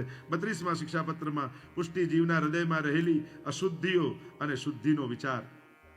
કઈ કઈ અશુદ્ધિઓ જીવમાં રહેલી છે એવા 22 પ્રકારની અશુદ્ધિઓનું વર્ણન આવ્યું અને 22 પ્રકારની શુદ્ધિનું વર્ણન આવ્યું. સુંદર ચર્ચાઓ છે આ બધી. એક એક ચર્ચાઓ કેટલો વિચાર માંગી લે એવું છે. 33મા શિક્ષાપત્રમાં દીનતા અને નિસ્સાધનતાની ચર્ચા કરી. 34મા શિક્ષાપત્રમાં ભક્તિના નડતા પ્રતિબંધોને દૂર કરવાનો ઉપાય બતાવ્યો છે કે કઈ વસ્તુ ભક્તિ કરતા નડે છે અને એનો દૂર કરવાનો ઉપાય શું, કઈ રીતે આ પ્રતિબંધોથી બચી શકાય. તો કયું ભક્તિમાં આવતા પ્રતિબંધોથી બચવા માટેના ઉપાયો બતાવતા હરિરાયજી કહે, પહેલો ભગવદીયનો સંગ, દ્રઢ ભગવદ આશ્રય. ત્રીજું પ્રભુની કૃપાની યાચના. ચોથું કહ્યું અન્ન દોષથી બચવું, સંતોષ અને વૈરાગ્ય. કામ ક્રોધ લોભનો ત્યાગ કરવો, આટલી વસ્તુથી પ્રભુની કૃપા પ્રતિબંધોથી બચી શકાય છે. 35મા શિક્ષાપત્રમાં દુસ્સંગનું વર્ણન આવ્યું. કેટલા પ્રકારના દુષ્ટોની વાત કરી તો કોઈ આધિ ભૌતિક દુષ્ટ, આધ્યાત્મિક દુષ્ટ અને આધિદૈવિક દુષ્ટ. એક છે કર્મ દુષ્ટ, બીજો છે જ્ઞાન દુષ્ટ અને ત્રીજો છે ભક્તિ દુષ્ટ. 3 પ્રકારના દુષ્ટ વ્યક્તિઓની વાત કરી છે. બહુ અદ્ભુત ચર્ચાઓ છે. 36મા શિક્ષાપત્રમાં ચિંતાઓનો ત્યાગ અને ચિંતાઓ અને તેમના ત્યાગ કઈ રીતે કરવા એના સુંદર ઉપાયો શ્રી હરિરાયજીએ બતાવ્યા. 37મા શિક્ષાપત્રમાં નિસ્સાધનતાનું સ્વરૂપ બતાવ્યું કે આ નિસ્સાધનતા કઈ રીતે હૃદયમાં જાગે છે. કારણ કે જ્યાં સુધી સાધન બળ છે ને ત્યાં સુધી કૃપાના અધિકારી નથી થવાતું. ઠાકોરજીએ ગિરિરાજજીને ધારણ કરી નિસ્સાધનતાનો અનુભવ કરાવ્યો ને ત્યારે ભક્તોને દ્રઢ ભાવ થયો. સર્વ અન્યાશ્રયો છૂટી અનન્ય આશ્રય ઠાકોરજીમાં થઈ ગયો. એમ ઘણીવાર પ્રભુ સંકટ આપી નિસ્સાધનતાનો અનુભવ આપણને કરાવતા.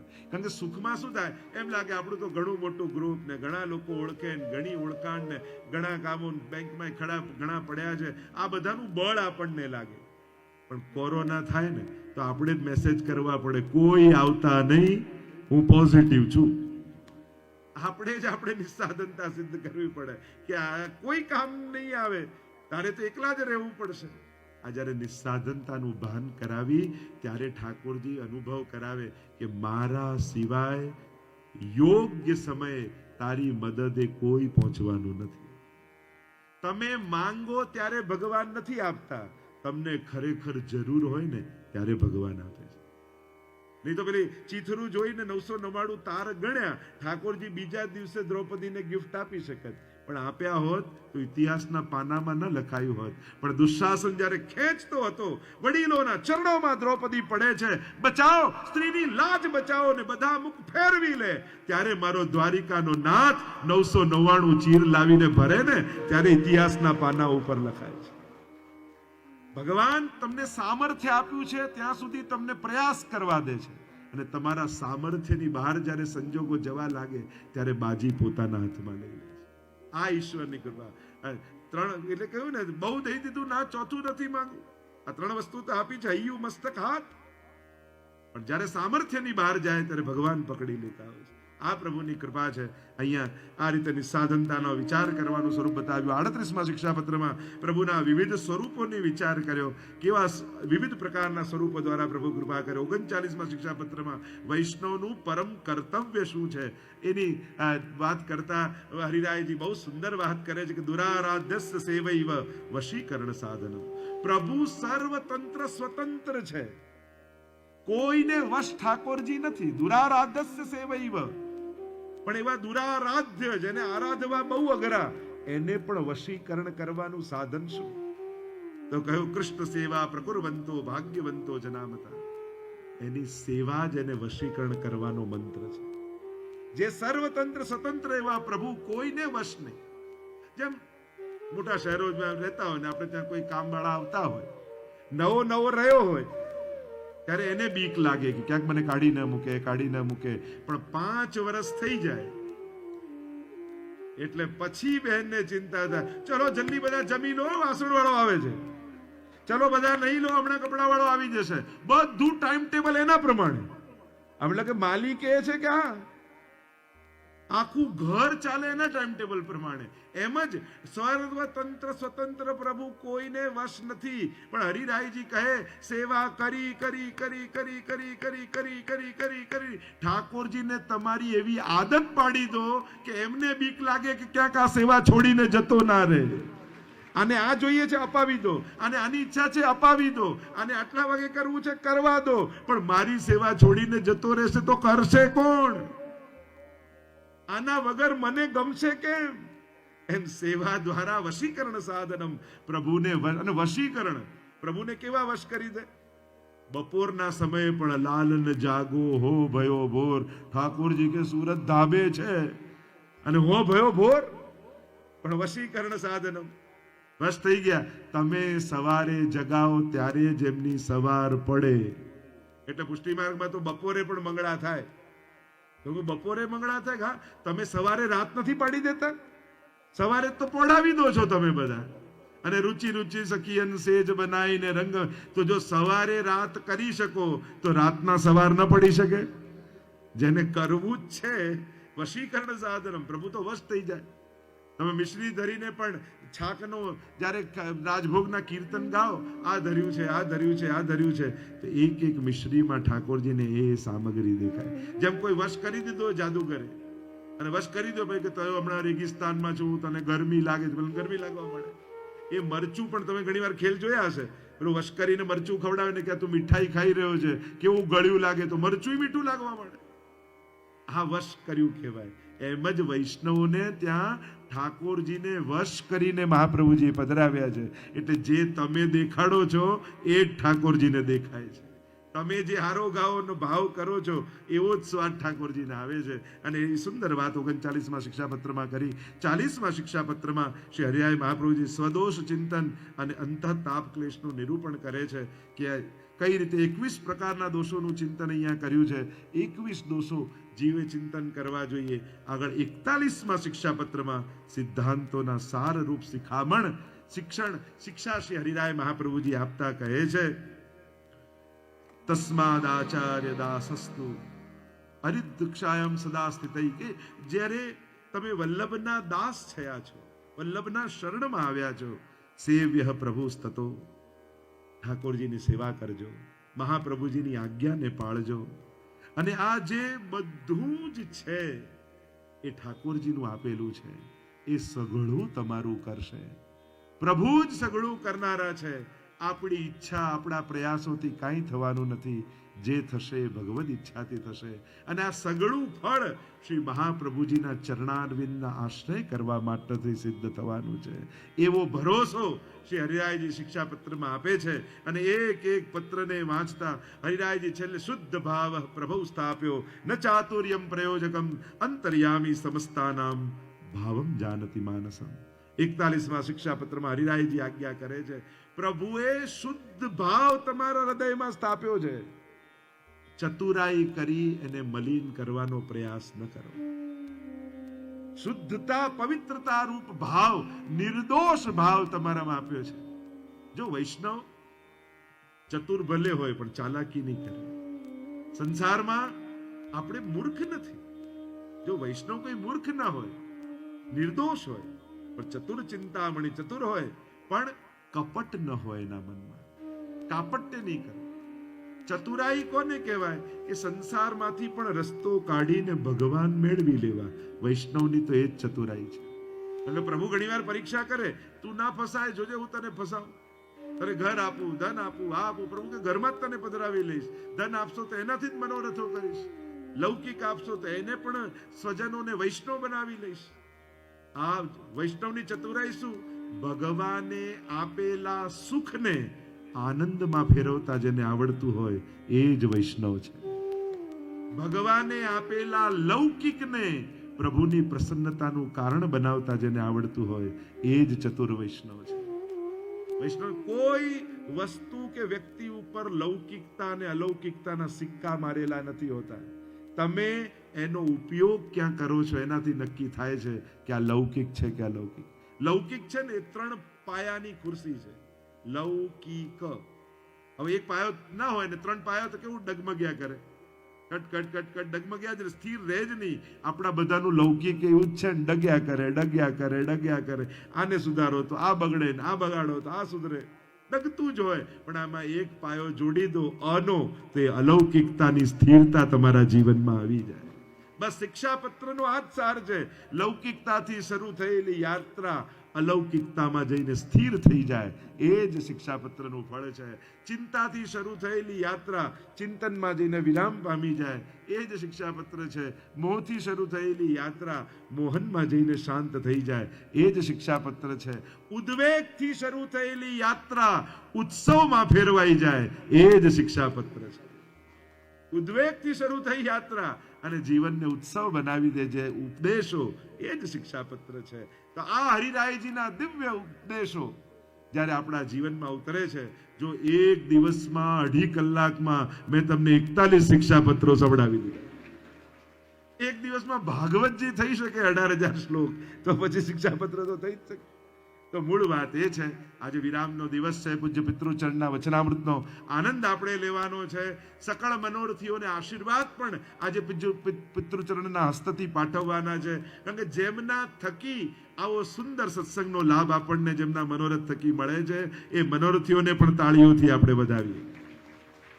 કે આ જીવનનો એક લાભ હોય છે કે જ્યારે આપણે આ ઉત્સવ કરવા ભેગા થતા હોઈએ વ્રજધામનો, અને આ એક ઉત્સવ એવો હોય કે જેમાં સમગ્ર પરિવાર બધા જ ઉપસ્થિત રહી પોતાના વચનામૃતોનો આપણને લાભ આપે, પ્રભુના મનોરથો થાય, સાથે મળીને આવા આનંદ અને ઉત્સવ આપણે ઉજવતા હોઈએ છીએ. અને એવા સમયે આ જ્યારે ડિસેમ્બરમાં આવતો હોય ત્યારે બધા જ બહારગામના પણ અમારા બધા જ આત્મીયજનો આજે ઉપસ્થિત છે, અને એ બધા જ લોકો સાથે મળી અને આ ઉત્સવમાં સહભાગી થતા હોઈએ છીએ. કેટલા લોકો પોતાની યજ્ઞમાં આહુતિ આપતા હોય છે, અને આ રીતે આખા મહા મહોત્સવને ઉદાર મનથી, અને મનોરથીઓ પણ, હા તમે આરતી કરો, તમે પૂજન, એકબીજાને લાભ આપતા આપતા જે રીતે મનોરથ કરતા હોઈએ છીએ, આ જ એનો આનંદ છે. વૈષ્ણવને લેવા કરતા પણ લેવડાવવામાં વધારે આનંદ થતો હોય છે, જમવા કરતા પણ જમાડવાનો જેને વધારે આનંદ થતો હોય છે. અને એ જ ભાવના રાખી બધા જે સંપૂર્ણ મનોરથી હોય, પ્રધાન મનોરથી હોય, સહાયક મનોરથી હોય, બધા પોતપોતાની રીતે, અને એમાં પણ પોતાના સગા સંબંધીઓને તેડાવે, તમે પણ આવજો, અમે મનોરથી છીએ. એમના સગા સંબંધ જેણે જિંદગીમાં ક્યારેય કથા ના સાંભળી હોય, સંબંધને કારણે સાંભળે અને સાચા વૈષ્ણવ થઈને ઘરે પાછા જાય. અહીંયા વૈષ્ણવો આવે છે, વ્યક્તિઓ આવે છે, અને અમે એને વૈષ્ણવ બનાવીને પાછા મોકલીએ છીએ. એ જ આ વૃદ્ધામના ઉત્સવનો આનંદ છે. જુદા જુદા સંબંધી રૂપી વ્યક્તિઓ આવતા હોય અને સાંભળીને વૈષ્ણવ બની, ઘણા તો બ્રહ્મ સમન લઈ લે, ઠાકોરજી પુષ્ટાવા લાગે, તમે કરો છો અમને શીખવાડો ને અમારે આવું કરવું છે, આવા પ્રકારના ભગવત ભાવ જાગતા હોય છે. આ જ આની સફળતા હોય છે. 50 વર્ષની આ મહાયાત્રા ચાલી રહી છે વિશ્વભરમાં. સુવર્ણ જયંતિ વર્ષ નિમિત્તે પૃથ્વી પરિક્રમા ઉત્સવ ચાલી રહ્યો છે, અને અનેક દેશોની યાત્રા બાદ વૈષ્ણવતાનું ગૌરવ, પ્રાઉડ ટુ બી અ વૈષ્ણવનું કેમ્પેન ચાલી રહ્યું છે. અનેક દેશોના, આજે પણ જો અમારા લંડનથી મીનાબેન છે, દુબઈથી અમારા સુનિલભાઈ, યુગાન્ડાથી બીજલબેન, આવા ઘણા, અને અમેરિકાથી તો બધા સ્વજનો દર વર્ષે, ઉદયભાઈ, નીતિનભાઈ, દીપક, બધા આવતા જ દર વર્ષે, અને અનેક દેશોથી લોકો ઉપસ્થિત રહી અને પોતે પ્રતિનિધિ રૂપે અહીંયા ઉપસ્થિત રહેતા હોઈએ છે.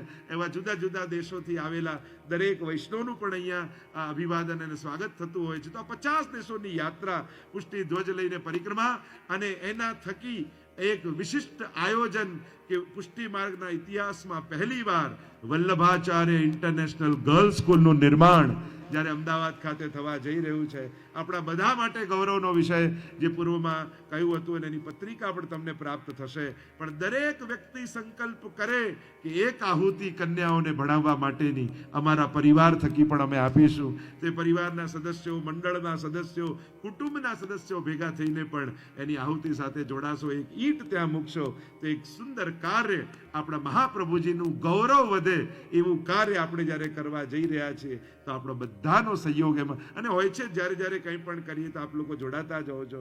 જ્યારે એનાઉન્સ કર્યું ત્યારથી લોકોનો પ્રવાહ શરૂ થઈ ગયો, લોકો જોડાવાની વાત કરવા લાગ્યા, તો કરતા જ હો છો બધા પોતપોતાની રીતે. પણ વધાઈ અને સૂચના આપવાનું કાર્ય અમારું છે. અને જે ઇન્ટરનેટના માધ્યમથી વિશ્વના વૈષ્ણવ સાંભળી રહ્યા છે, આપણે બધા નિર્ધારિત કરીએ, એક સંકલ્પ કરીએ કે મહાપ્રભુજીના નામની એક ગર્લ્સ સ્કૂલનું એવું નિર્માણ કરીએ કે આખું વિશ્વ મહાપ્રભુજીના નામ પર ગૌરવ લેતું થાય. આવા પ્રકારનો એક અભિગમ લઈ મારી વાણીને વિરામ તરફ લઈ જતા જે લોકો અહીંયા જોડાયા છે, જે ભૂદેવોએ સુંદર પારાયણ કર્યું છે, એમને અભિવાદન કરીએ. મારા પ્રતુલભાઈ શાસ્ત્રી સુંદર ઉદ્ઘોષક રૂપે આ સમગ્ર આયોજનને સંકલિત કર્યું. અમારા કીર્તનકાર વૃંદ સર્વેને અભિવાદન. અને એ જ રીતે જે સેવા આપી કાર્યકર્તાઓ રૂપે, એમ તો ઘણીવાર વ્રજધામની કથામાં કોઈ કાર્યકર્તા દેખાતા જ નથી હોતા કે આમ બેસો આમ, કારણ કે કથામાં જ એવો રસ આવતો હોય ને કે એક વાર બેઠા પછી કોઈ ઊભું જ ના થાય. ઉલટાનું એને થાય કે જો ઊભો થઈશ તો મારી જગ્યા જતી રહેશે. તો લોકોને તો જે આનંદ અને ઉત્સાહથી લોકો લાભ લેતા હોય છે, સ્વયં શિસ્ત આપમેળે જળવાઈ જતું હોય છે. અને પૂજ્ય પિતૃ ચરણની એવી કૃપા છે કે હું તો એ જ કહું કે આપ એવા આશીર્વાદ અમને આપો કે આ જ રીતે વિશ્વભરમાં પુષ્ટિ ચેતનાને અમે જગાવી શકીએ અને સર્વ વૈષ્ણવને એવા આશીર્વાદ આપો કે 7 દિવસ જે શ્રવણ કર્યું એ એમને હૃદયારૂઢ થઈ જાય એવા પૂજ્ય પિતૃ ચરણ આશીર્વાદની યાચના અને વાંછના કરી મારી વાણીને વિરામ આપતા બોલો ગોવર્ધન नाथ की जय વલ્લભાઈ ईश की जय શ્યામ સુંદર શ્રી અમને महारानी जी की શ્રી जय હરિરાય મહા महाप्रभु जी की जय